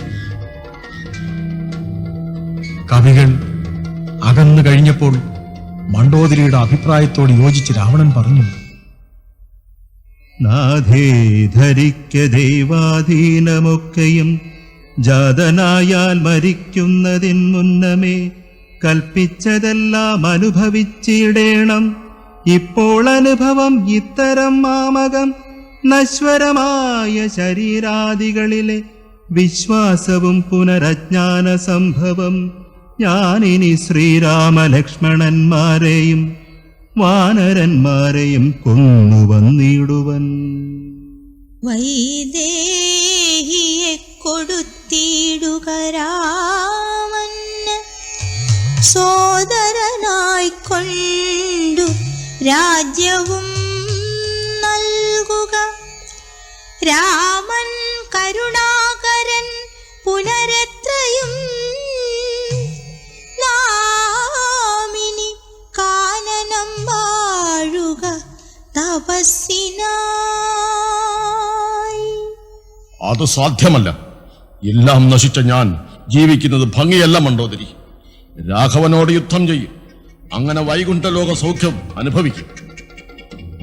ഇങ്ങനെ മണ്ഡോദരിയോട് പറഞ്ഞ ശേഷം രാവണൻ യുദ്ധത്തിന് പുറപ്പെട്ടു. 10 പടനായകന്മാരും സംഖ്യാതീതമായ ചതുരംഗ സേനയും ദശകണ്ഠനോടൊപ്പം പുറപ്പെട്ടു. രാവണന്റെ പോരിന് വരവ് കണ്ട ശ്രീരാമൻ വാനരസേനയോട് പറഞ്ഞു: വാനരവീരന്മാരെ, നിങ്ങൾ ആരും യുദ്ധത്തിന് ചാടി പുറപ്പെടരുത്. ഇവരെ ഞാൻ ഒറ്റയ്ക്ക് എതിർത്തുകൊള്ളാം. നിങ്ങളെല്ലാവരും ആനന്ദത്തോടെ നോക്കി നിൽക്കും. ശ്രീരാമൻ ഉത്സാഹത്തിമിർപ്പോടെ ജ്വലിച്ചു നിന്ന വീര്യത്തോടെ ബാണങ്ങൾ വർഷിക്കാൻ തുടങ്ങി. ഒരു രാക്ഷസന് ഒരു രാമൻ എന്ന കണക്കിന് രാമചന്ദ്രൻ എങ്ങും ഭൂമിയിൽ നിറഞ്ഞു നിന്നു. 12 നാഴിക നേരം തുടർച്ചയായി നീണ്ടുനിന്ന ഘോര സമരത്തിൽ നിശാചരന്മാർ മുഴുവനും ഭൂമിയിൽ മരിച്ചു വീണു. ലങ്കാപുരിയിൽ സ്ത്രീജനങ്ങൾ ആകമാനം രാവണനെ പഴി പറയുകയും നിന്ദിച്ചു പറയുകയും ചെയ്തു. അത് കേട്ട് സഹികെട്ട രാവണനും സേനയും ലോകം മുഴുവൻ ഭസ്മീകരിക്കുന്ന വിധത്തിലുള്ള സമരമുറകൾ പ്രയോഗിച്ചു തുടങ്ങി. വിഭീഷണനെ കൊല്ലാൻ പല ശ്രമങ്ങളും നടത്തിയ രാവണന്റെ ബാണങ്ങളെ നിഷ്പ്രയോജനങ്ങളാക്കിയ ലക്ഷ്മണന്റെ നേർക്ക് കഠിനമായ കോപത്തോടെ രാവണൻ വേൽ ചാണ്ടി. വേൽ മാറത്തുകൊണ്ട് ലക്ഷ്മണൻ താഴെ വീണു. ശ്രീരാമൻ ലക്ഷ്മണ ശരീരത്തിൽ നിന്നും വേൽ വലിച്ചെടുത്ത് ചവിട്ടി ഒടിച്ച് ദൂരക്കളഞ്ഞു. ലക്ഷ്മണൻ പരിക്ഷീണനായി കിടക്കുന്നത് കണ്ട് രാമചന്ദ്രന് യുദ്ധം ചെയ്യാനുള്ള ശക്തി നഷ്ടപ്പെട്ടു. ഹനുമാൻ പോയി വിശല്യകരണി കൊണ്ടുവന്ന് ലക്ഷ്മണന്റെ ആലസ്യം മാറ്റി. വീണ്ടും ഉത്സാഹപൂർവ്വം യുദ്ധം തുടർന്നു. രഥവും കുതിരകളും ശൂലവും എല്ലാം നഷ്ടപ്പെട്ട് പരിക്ഷീണനായ രാവണനെ യുദ്ധരംഗത്തു നിന്നും തേരാളി മാറ്റിക്കൊണ്ടുപോയി. ആ നേരം അഗസ്ത്യ മഹർഷി ആകാശമാർഗത്തു നിന്നും ഇറങ്ങി വന്ന് ആദിത്യ ഹൃദയമന്ത്രം ഉരുവിട്ട് സൂര്യദേവനെ പ്രസാദിപ്പിക്കാൻ ശ്രീരാമനെ ഉപദേശിച്ചു. സന്താപനാശകരായ നമോ നമ, അന്ധകാരാന്തകരായ നമോ നമ, ചിന്താമണി ചിദാനന്ദായ തേ നമ, നീഹാരനാശകരായ നമോ നമ, മോഹവിനാശകരായ നമോ നമ, ശാന്തായ രൗദ്രായ സൗമ്യായ ഘോരായ കാന്തിമതാം കാന്തിരൂപായ തേ നമഃ. ആദിത്യ ഹൃദയമന്ത്രം ഉരുവിട്ട് ഉള്ളുതെളിഞ്ഞ രാമചന്ദ്രൻ മാതലിയോട് ധൈര്യമായി തേർതെളിച്ചുകൊള്ളാൻ ആജ്ഞാപിച്ചു. വീണ്ടും രാമരാവണ യുദ്ധം ആരംഭിച്ചു. രാവണന്റെ തേരും കുതിരകളും തേരാളിയും നഷ്ടപ്പെട്ടു. തലകൾ ശ്രീരാമൻ അമ്പെയ്ത് കൊയ്തെറിയാൻ തുടങ്ങി. 10,000-കണക്കിന് തലകൾ ഛേദിച്ചെറിഞ്ഞിട്ട് രാവണന്റെ 10 തലയും അവിടെ തന്നെ ഉണ്ടായിരുന്നു. രാവണൻ അത്യന്തം തീക്ഷ്ണമായ അസ്ത്രങ്ങൾ പ്രയോഗിച്ചു. ശ്രീരാമന്റെ ശക്തി കൊണ്ട് അവയെല്ലാം പുഷ്പങ്ങളായി രാമശരീരത്തിൽ വീണുകൊണ്ടിരുന്നു. അങ്ങനെ 7 ദിവസം നീണ്ടുനിന്ന യുദ്ധത്തിന്റെ അവസാനത്തിൽ മാതലി രാമചന്ദ്രനെ വണങ്ങിക്കൊണ്ട് പറഞ്ഞു, ഭഗവാനെ, മനസ്സ് പുണ്ണാക്കിയിട്ട് കാര്യമില്ല. മുൻപ് അഗസ്ത്യ മഹർഷി അങ്ങേക്ക് തന്ന ബ്രഹ്മാസ്ത്രം പ്രയോഗിച്ച് രാവണ നിഗ്രഹം വരുത്തിയാൽ. മാതലി, നീ പറഞ്ഞു നന്നായി. ഇപ്പോൾ തന്നെ ബ്രഹ്മാസ്ത്രം പ്രയോഗിച്ച് രാവണനെ വധിക്കുന്നുണ്ട്. ശ്രീരാമചന്ദ്രൻ ബ്രഹ്മാസ്ത്രമെടുത്ത് തൊടുത്ത് വിശ്വാസത്തോടും ഭക്തിയോടും കൂടി ജപിച്ച് രാവണന്റെ നേർക്കയച്ചു. ലോകമെല്ലാം പ്രകാശമാനമാക്കിക്കൊണ്ട് ബ്രഹ്മാസ്ത്രം നേരെ ചെന്ന് രാവണന്റെ ഹൃദയവും പിളർന്ന് ഭൂമിയും ഭേദിച്ച് സമുദ്രത്തിൽ ചെന്ന് ചോര കഴുകി വായുവേഗത്തിൽ മടങ്ങി വന്ന് ശ്രീരാമചന്ദ്രന്റെ തുണീരത്തിൽ സ്ഥാനം പിടിച്ചു. ആഹാ, എന്തൊരാശ്ചര്യം! ആകാശം മുട്ടനിന്ന ഒരു വൻമരം വീണമാതിരി രാവണൻ നിലംപതിച്ചു. താപസന്മാരും ദേവന്മാരും ജയജയാരവം മുഴക്കി. ശ്രീരാമചന്ദ്രന്റെ നിർദ്ദേശപ്രകാരം വിഭീഷണൻ ജ്യേഷ്ഠന് ശേഷക്രിയകൾ നടത്തി. വേണ്ട അലങ്കാരങ്ങളോടും വാദ്യഘോഷങ്ങളോടും കൂടി രാവണ ശരീരം സംസ്കരിച്ചു. അതിനുശേഷം വിഭീഷണന് ലങ്കയിലെ രാജാവായി അഭിഷേകവും ചെയ്തു. എന്നിട്ട് രാമചന്ദ്രൻ ഹനുമാനെ നോക്കി അരുളി ചെയ്തു, മാരുതേ, വിഭീഷണന്റെ അനുവാദത്തോടെ വേഗം പോയി സീതാദേവിയെ രാവണ മരണ വൃത്താന്തം അറിയിച്ച് പ്രതികരണം അറിഞ്ഞു വരും. ഹനുമാൻ ദേവിയുടെ അടുക്കൽ ചെന്ന് ദാശരഥി പറഞ്ഞെല്ലാം ഉണർത്തിച്ചു. അതറിഞ്ഞ ദേവിയുടെ ആഹ്ലാദത്തിനും ആനന്ദത്തിനും അളവില്ലായിരുന്നു. ഭർത്താവിനെ ഒന്ന് കണ്ടുകൊള്ളാനുള്ള ദേവിയുടെ ആർത്തിയെക്കുറിച്ച് പറഞ്ഞു കേട്ടപ്പോൾ ശ്രീരാമചന്ദ്രൻ പരവശനായി. വിഭീഷണനെ വിളിച്ചു പറഞ്ഞു, വിഭീഷണ, ജാനകി ദേവിയെ ഉടൻ നമ്മുടെ മുമ്പിൽ എത്തിക്കാനുള്ള ശ്രമം നടത്തും. നടന്നു തന്നെ നമ്മുടെ മുമ്പിൽ വന്നുകൊള്ളട്ടെ. വാനരന്മാർക്ക് മാതൃതുല്യായ ദേവിയെ കാണാൻ അതിയായ മോഹമുണ്ടാകും. കാര്യസാധ്യത്തിനു വേണ്ടി സൃഷ്ടിച്ച മായാസീത നടന്നു മുന്നിൽ വന്നപ്പോൾ ശ്രീരാമചന്ദ്രൻ വളരെയധികം ആക്ഷേപവാക്കുകൾ ചൊരിഞ്ഞു കുറ്റപ്പെടുത്തി. അത് കേട്ട് സീത ലക്ഷ്മണനോട് പറഞ്ഞു, കുമാര, ശ്രീരാമചന്ദ്രനും മറ്റു ലോകർക്കും വിശ്വാസം വരാൻ വേണ്ടി ഞാൻ അഗ്നിയിൽ ചാടാം. വേഗം അഗ്നികുണ്ഡം ജ്വലിപ്പിക്കൂ. ഉടൻ തന്നെ അഗ്നികുണ്ഡം തയ്യാറാക്കി. ദേവി സന്തുഷ്ടയായി ഭർത്താവിനെ ഭക്തിപൂർവ്വം നോക്കി പ്രദക്ഷിണം ചെയ്ത് ദേവന്മാരെയും തപോധനന്മാരെയും അഗ്നിയെയും നമസ്കരിച്ചിട്ട് ഇങ്ങനെ ചൊല്ലി: ഭർത്താവിനെയൊഴിഞ്ഞന്യനെ ഞാൻ മമ ചിത്തേ നിരൂപിച്ചതെങ്കിൽ അതിനു നീ സാക്ഷിയല്ലോ. സകലത്തിനുമാകയാൽ സാക്ഷാൽ പരമാർത്ഥം ഇന്നറിയിക്ക നീ. ഇപ്രകാരം പ്രാർത്ഥിച്ച് അഗ്നിയിൽ ചാടി. ബ്രഹ്മാദി ദേവഗണങ്ങളെല്ലാം ഒരുമിച്ചുകൂടി രാമചന്ദ്രനെ സ്തുതിച്ചു. രമണീയ രൂപനും സീതാഭിരാമനുമായ ശ്രീരാമനെ സ്തുതിച്ചു കഴിഞ്ഞപ്പോൾ അഗ്നിഭഗവാൻ സീതാദേവിയെ രാമചന്ദ്രന്റെ മുമ്പിൽ കൊണ്ടു നിർത്തി വന്ദിച്ചു പറഞ്ഞു: രാമചന്ദ്ര, അങ്ങയ്ക്കറിയാത്തതായി എന്തുണ്ട്? സർവസത്യങ്ങളും അറിയാവുന്ന അങ്ങയോട് യഥാർത്ഥമായതെന്തെന്ന് ഞാൻ പറയേണ്ട കാര്യമില്ലല്ലോ. എങ്കിലും ലോകബോധ്യത്തിനു വേണ്ടി പറയട്ടെ. ലോകാധിനായകനായ അവിടുന്ന് ഭൂമിയിൽ അവതരിച്ചത് ലങ്കേശ നിഗ്രഹാർത്ഥമാണ്. ആ കാര്യം നിറവേറ്റിക്കഴിഞ്ഞു. അതോടെ 3 ലോകങ്ങളെയും സർവ്വവിധ ആപത്തുകളിൽ നിന്നും സങ്കടങ്ങളിൽ നിന്നും മുക്തമാക്കിയിരിക്കുന്നു. സീതാദേവി ഒരിക്കലും പങ്കിലയല്ലെന്നറിഞ്ഞാലും അഗ്നിശുദ്ധയായ ദേവിയെ സ്വീകരിച്ച് അയോധ്യാപുരിയിലേക്ക് ഗമിച്ചാലും. അഗ്നിദേവൻ പറഞ്ഞതനുസരിച്ച് ദേവിയെ രാമചന്ദ്രൻ സ്വീകരിച്ചു. ദേവേന്ദ്രൻ ഭക്തിപൂർവ്വം സ്തുതിച്ചുകൊണ്ട് അവിടെ എത്തി അറിയിച്ചു: രാമചന്ദ്ര, അങ്ങയുടെ പിതാവ് ദശരഥൻ അങ്ങയെ കാണാൻ വിമാനത്തിലിരിക്കുന്നു. സീതാരാമന്മാരും ലക്ഷ്മണനും ദശരഥ മഹാരാജാവിനെ വണങ്ങി. പുത്രന്മാരെയും സീതയെയും ആനന്ദാശ്രുക്കളോടെ മാറോടണച്ച് പുണർന്ന് നെറുകയിൽ ചുംബിച്ചു. അതിനുശേഷം രാമാനുവാദത്തോടെ ദേവലോകം പോയി. മറ്റു ദേവന്മാരും നാരദാദി മുനിമാരും രാമചന്ദ്രനെ വാഴ്ത്തി മടങ്ങിപ്പോയി. ദേവഗണങ്ങളെല്ലാം മടങ്ങിപ്പോയ ശേഷം വിഭീഷണൻ രാമചന്ദ്രനോട് അപേക്ഷിച്ചു: ഇന്നൊരു ദിവസം ഇവിടെ കഴിഞ്ഞുകൂടിയിട്ട് നാളെ അയോധ്യയിലേക്ക് എഴുന്നള്ളിയാൽ പോരെ അങ്ങേക്ക്? വിഭീഷണ, സോദരനായ ഭരതനയോധ്യയിൽ ആധിയും പൂണ്ടു സഹോദരൻ തന്നോടും എന്നെയും പാർത്തിരിക്കുന്നിതു ഞാനവൻ തന്നോടുകൂടി ഒഴിഞ്ഞലങ്കാരങ്ങൾ ഒന്നും അനുഷ്ഠിക്കയെന്നുള്ളതില്ലടോ. എന്നു 14 സംവത്സരം തികയുന്നതെന്നുള്ളതും പാർത്തവൻ വാഴുന്നു. ചെന്നീല ഞാൻ അന്നു തന്നെ, എന്നാലവൻ വന്നിയിൽ ചാടി മരിക്കുമേ പിറ്റേന്നാൾ. രാമവചനം ശ്രവിച്ച് വിഭീഷണൻ വാനരസേനയെ വേണ്ട പോലെ സൽക്കരിച്ച് സ്വർണവും രത്നങ്ങളും വിശിഷ്ട വസ്ത്രങ്ങളും കൊടുത്ത് സന്തോഷിപ്പിച്ചു. പിറ്റേ ദിവസം വിഭീഷണൻ അയച്ച പുഷ്പക വിമാനത്തിൽ കയറി അയോധ്യയ്ക്ക് തിരിക്കുന്നതിന് മുമ്പ് വിഭീഷണനോടും സുഗ്രീവനോടും പറഞ്ഞു: മന്ദേതരം ഞാൻ അയോധ്യയ്ക്കു പോകുന്നു. മിത്രകാര്യം കൃതമായതു നിങ്ങളാൽ.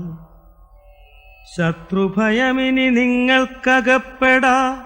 മർക്കടരാജ സുഗ്രീവ മഹാമതേ, കിഷ്കിന്ധയിൽ ചെന്നു വാഴ്ക നീ സൗഖ്യമായി. ആശരാധീശ വിഭീഷണ, ലങ്കയിലാശുപോയി വാഴ്ക നീയും ബന്ധുവർഗവും. മഹാപ്രഭു, ഞങ്ങൾക്കൊരാഗ്രഹം കൂടിയുണ്ട്. അങ്ങയോടൊന്നിച്ച് അയോധ്യയിൽ വന്ന് കൗസല്യാദികളായ ദേവിമാരെ വന്ദിച്ച് അഭിഷേക കർമ്മവും കണ്ട് മടങ്ങാൻ തിരുവുള്ളമുണ്ടാകണം. അങ്ങനെ തന്നെ ആവട്ടെ. നിങ്ങൾക്കിങ്ങനെ തോന്നിയതിൽ അത്ഭുതം തോന്നുന്നു. വരൻ, എല്ലാവരും വന്ന് വിമാനത്തിൽ കയറുവിൻ.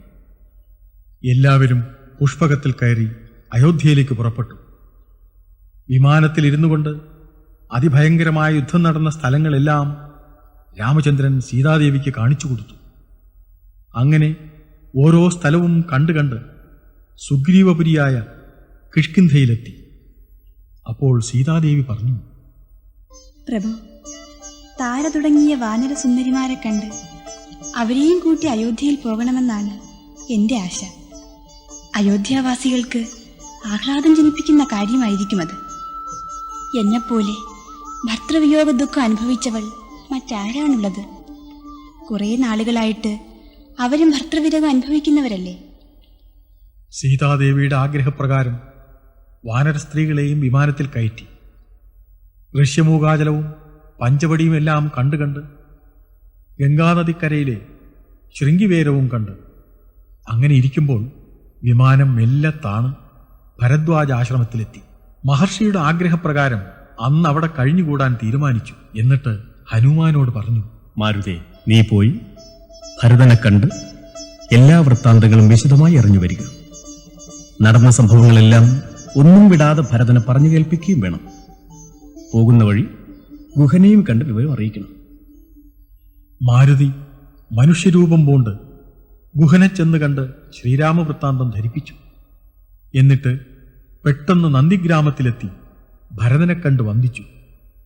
ശ്രീരാമപാദുകങ്ങൾ ഭക്തിപൂർവം പൂജിച്ച് ഫലമൂലാദികൾ ഭക്ഷിച്ച് ജടാവൽക്കലങ്ങൾ ധരിച്ച് കഴിയുന്ന ഭരതനോട് ശ്രീരാമവൃത്താന്തം പറഞ്ഞു കേൾപ്പിച്ചു. ഭരതകുമാര, അല്പസമയത്തിനുള്ളിൽ അങ്ങേക്ക് ജ്യേഷ്ഠനെ കാണാൻ കഴിയും. ശ്രീരാമചന്ദ്രൻ സീതാദേവിയോടും ലക്ഷ്മണനോടും മറ്റനുയായികളോടും കൂടി പുഷ്പക വിമാനത്തിൽ ഇവിടെ വന്നിറങ്ങും.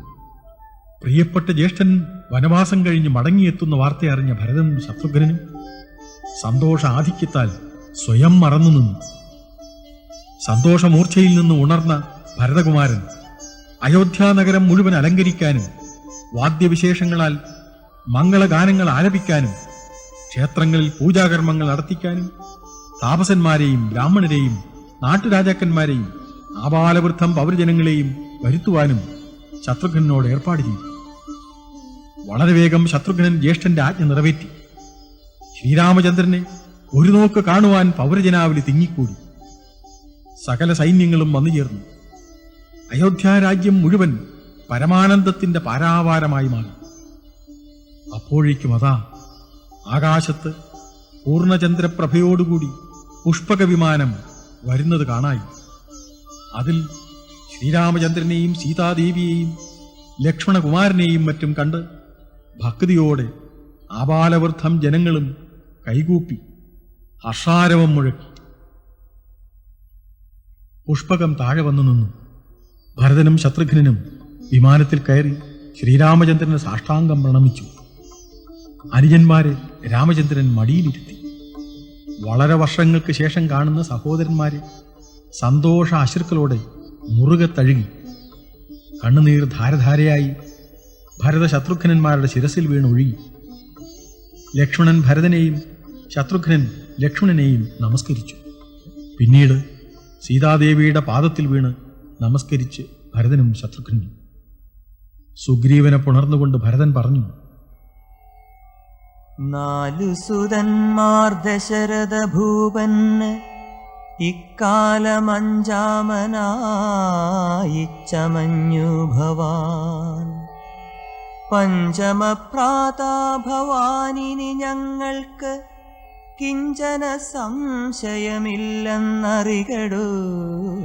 രാമചന്ദ്രൻ ദുഃഖിതയായി നിൽക്കുന്ന കൗസല്യാദേവിയെ ഭക്തിയോടെ നമസ്കരിച്ചു. അമ്മയാകട്ടെ 14 സംവത്സരം വനത്തിൽ കഴിഞ്ഞ് രാവണ നിഗ്രഹവും നിർവഹിച്ച് മടങ്ങി വന്ന ഓമനപുത്രനെ മാറോടണച്ചു. ആ സമയത്ത് സ്നേഹനിധിയായ അമ്മയ്ക്ക് മുലപ്പാൽ ചുരന്നു. തുടർന്ന് എല്ലാ അമ്മമാരെയും വന്ദിച്ചു. സീതാദേവിയും മാതൃജനങ്ങളെ വന്ദിച്ചു. ഭരതൻ ശ്രീരാമചന്ദ്രന്റെ പാദുകങ്ങൾ കൊണ്ടുവന്ന് പാദങ്ങളിൽ ചേർത്തുകൊണ്ട് പറഞ്ഞു, രാജ്യം ത്വയാ ദത്തമെങ്കൽ പുരാദ്യ ഞാൻ പൂജ്യനാം നിങ്കൽ സമർപ്പിച്ചിതാദരാ.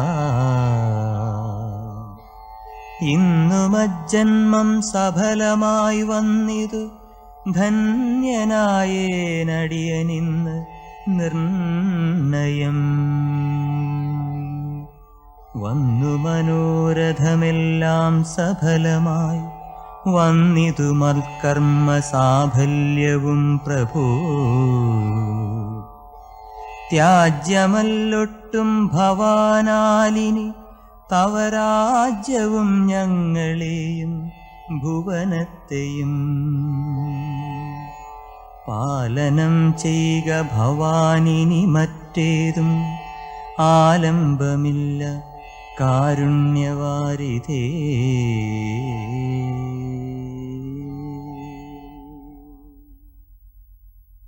ഭരതകുമാരന്റെ ഈ അഭ്യർത്ഥന കണ്ടും കേട്ടും നിന്നിരുന്നവരെല്ലാം അഭിനന്ദിച്ചു. രാമൻ വിമാനത്തിൽ തന്നെ നന്ദിഗ്രാമത്തിലുള്ള ഭരതന്റെ ആശ്രമത്തിൽ പോയി ഇറങ്ങി. പുഷ്പകത്തെ വൈശ്രവണ സമീപത്തേക്ക് അയച്ചു. അവിടെ വസിഷ്ഠ മഹർഷി തുടങ്ങിയ മുനിശ്രേഷ്ഠന്മാരെയെല്ലാം കണ്ടു വന്നിച്ച ശേഷം മന്ദഹാസത്തോടെ പറഞ്ഞു: മഹർഷി മുഖ്യന്മാരെ, നിങ്ങൾ ആരും സങ്കടപ്പെടേണ്ട. അയോധ്യാധിപനായി ഞാൻ തന്നെ ഇരിക്കാം. അതിനു വേണ്ട ഏർപ്പാടുകൾ ചെയ്യുക. രാമാഭിഷേകത്തിനാവശ്യമായ എല്ലാ സാമഗ്രികളും അധികം വൈകാതെ തന്നെ സംഭരിച്ചു കഴിഞ്ഞു. 4 സമുദ്രങ്ങളിലെ തീർത്ഥം സ്വർണ്ണ കലശങ്ങളിൽ നിറച്ച് ചന്ദനമരത്തിന്റെ ഇല കൊണ്ട് വായ്ക്കെട്ടിവെച്ചു. പുണ്യനദീ ജലവും പുഷ്കരം തുടങ്ങിയ മറ്റ് തീർത്ഥങ്ങളിലെ ജലവും സംഭരിച്ചു.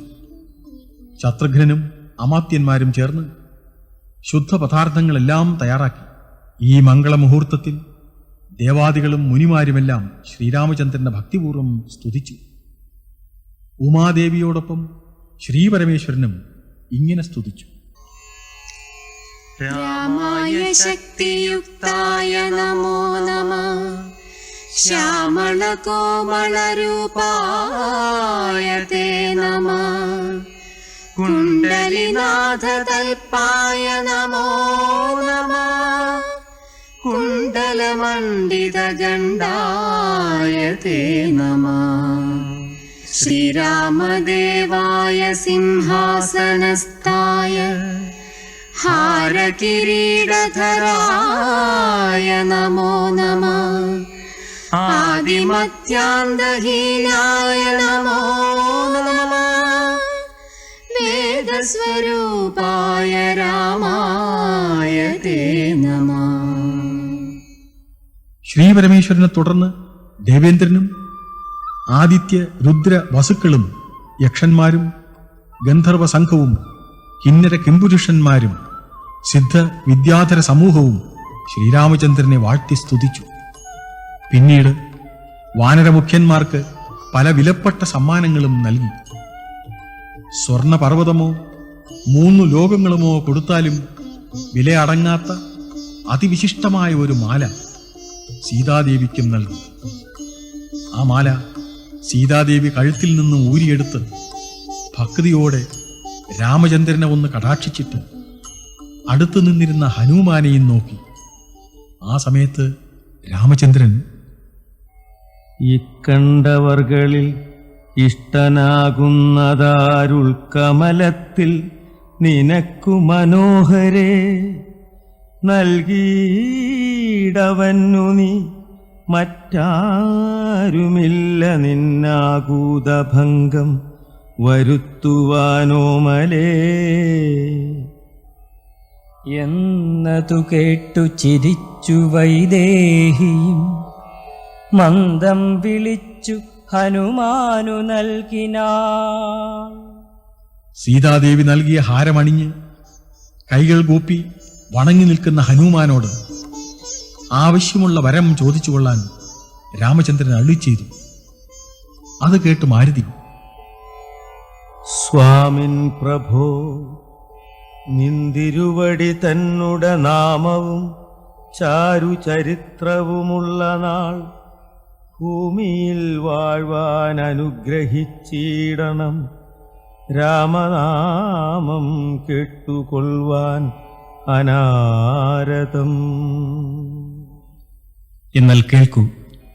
മൽക്കഥയുള്ള നാൾ മുക്തനായി വാഴ്ക നീ, ഭക്തി കൊണ്ടേ വരൂ ബ്രഹ്മത്വവും സഖേ. ശ്രീരാമവാക്യം കേട്ട് ഭക്തിനിർഭരമായ മനസ്സോടെ സീതാദേവിയെയും രാമമൂർത്തിയെയും വണങ്ങി ഹിമാലയത്തിലേക്ക് തപസ്സിന് തിരിച്ചു. തുടർന്ന് ഗുഹനെയും സുഗ്രീവനെയും വിഭീഷണനെയും അനുഗ്രഹിച്ചയച്ചു. എല്ലാവരും തൊണ്ടയിടർച്ചയോടെ ശ്രീരാമദേവനോട് വിട പറഞ്ഞു. അതിനുശേഷം ജനങ്ങളുടെ ക്ഷേമത്തെ മാത്രം ലക്ഷ്യമാക്കിക്കൊണ്ടുള്ള ഭരണം നടത്തി സകല സമ്പൽ സമൃദ്ധിയോടെ അയോധ്യാപുരിയെ വൈകുണ്ഠക്ഷേമം കളിയാടുന്ന നാടാക്കി മാറ്റി.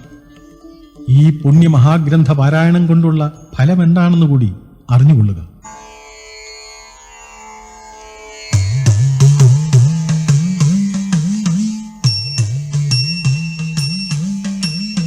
അധ്യാത്മരാമായണം ഇതമെത്രയും അത്യുത്തമോത്തമം മൃത്യുഞ്ജയപ്രോക്തം. അധ്യയനം ചെയ്യിൽ മർത്യന ജന്മന മുക്തി സിദ്ധിക്കുമതിനില്ല സംശയം. ബദ്ധനായുള്ളവൻ മുക്തനായി വന്നിടും, അർത്ഥി കേട്ടിടുകിൽ അർത്ഥവാനായി വരും. ഭൂതദൈവാത്മാർത്ഥമായുടനുണ്ടാകും ആദികളെല്ലാം അകന്നുപോം നിർണയം.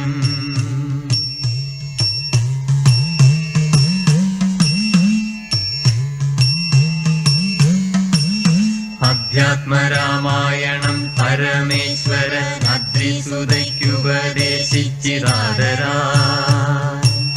നിത്യവും ശുദ്ധബുദ്ധ്യാ ഗുരുഭക്തി പൂണ്ടധ്യയനം ചെയ്കിലും മുതാ കേൾക്കിലും സിദ്ധിക്കുമല്ലോ അഭീഷ്ടമെന്നിങ്ങനെ വ്യർത്ഥമോദം പരമാർത്ഥമിതൊക്കവേ. ഭക്ത്യാ പറഞ്ഞടങ്ങി കിളിപ്പൈതലും ചിത്തം തെളിഞ്ഞു കേട്ടു മഹാലോകരും.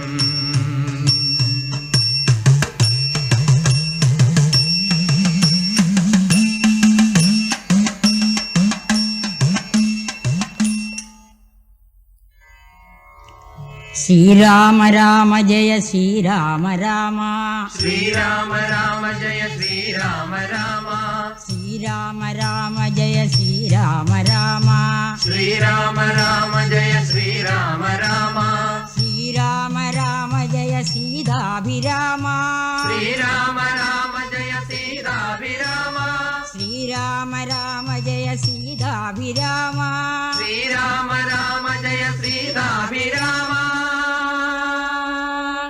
തുഞ്ചത്ത് രാമാനുജൻ എഴുത്തച്ഛൻ്റെ അധ്യാത്മരാമായണത്തിൻ്റെ അവസാന ഭാഗമായ യുദ്ധകാന്ഡം ഇവിടെ സമാപിക്കുന്നു.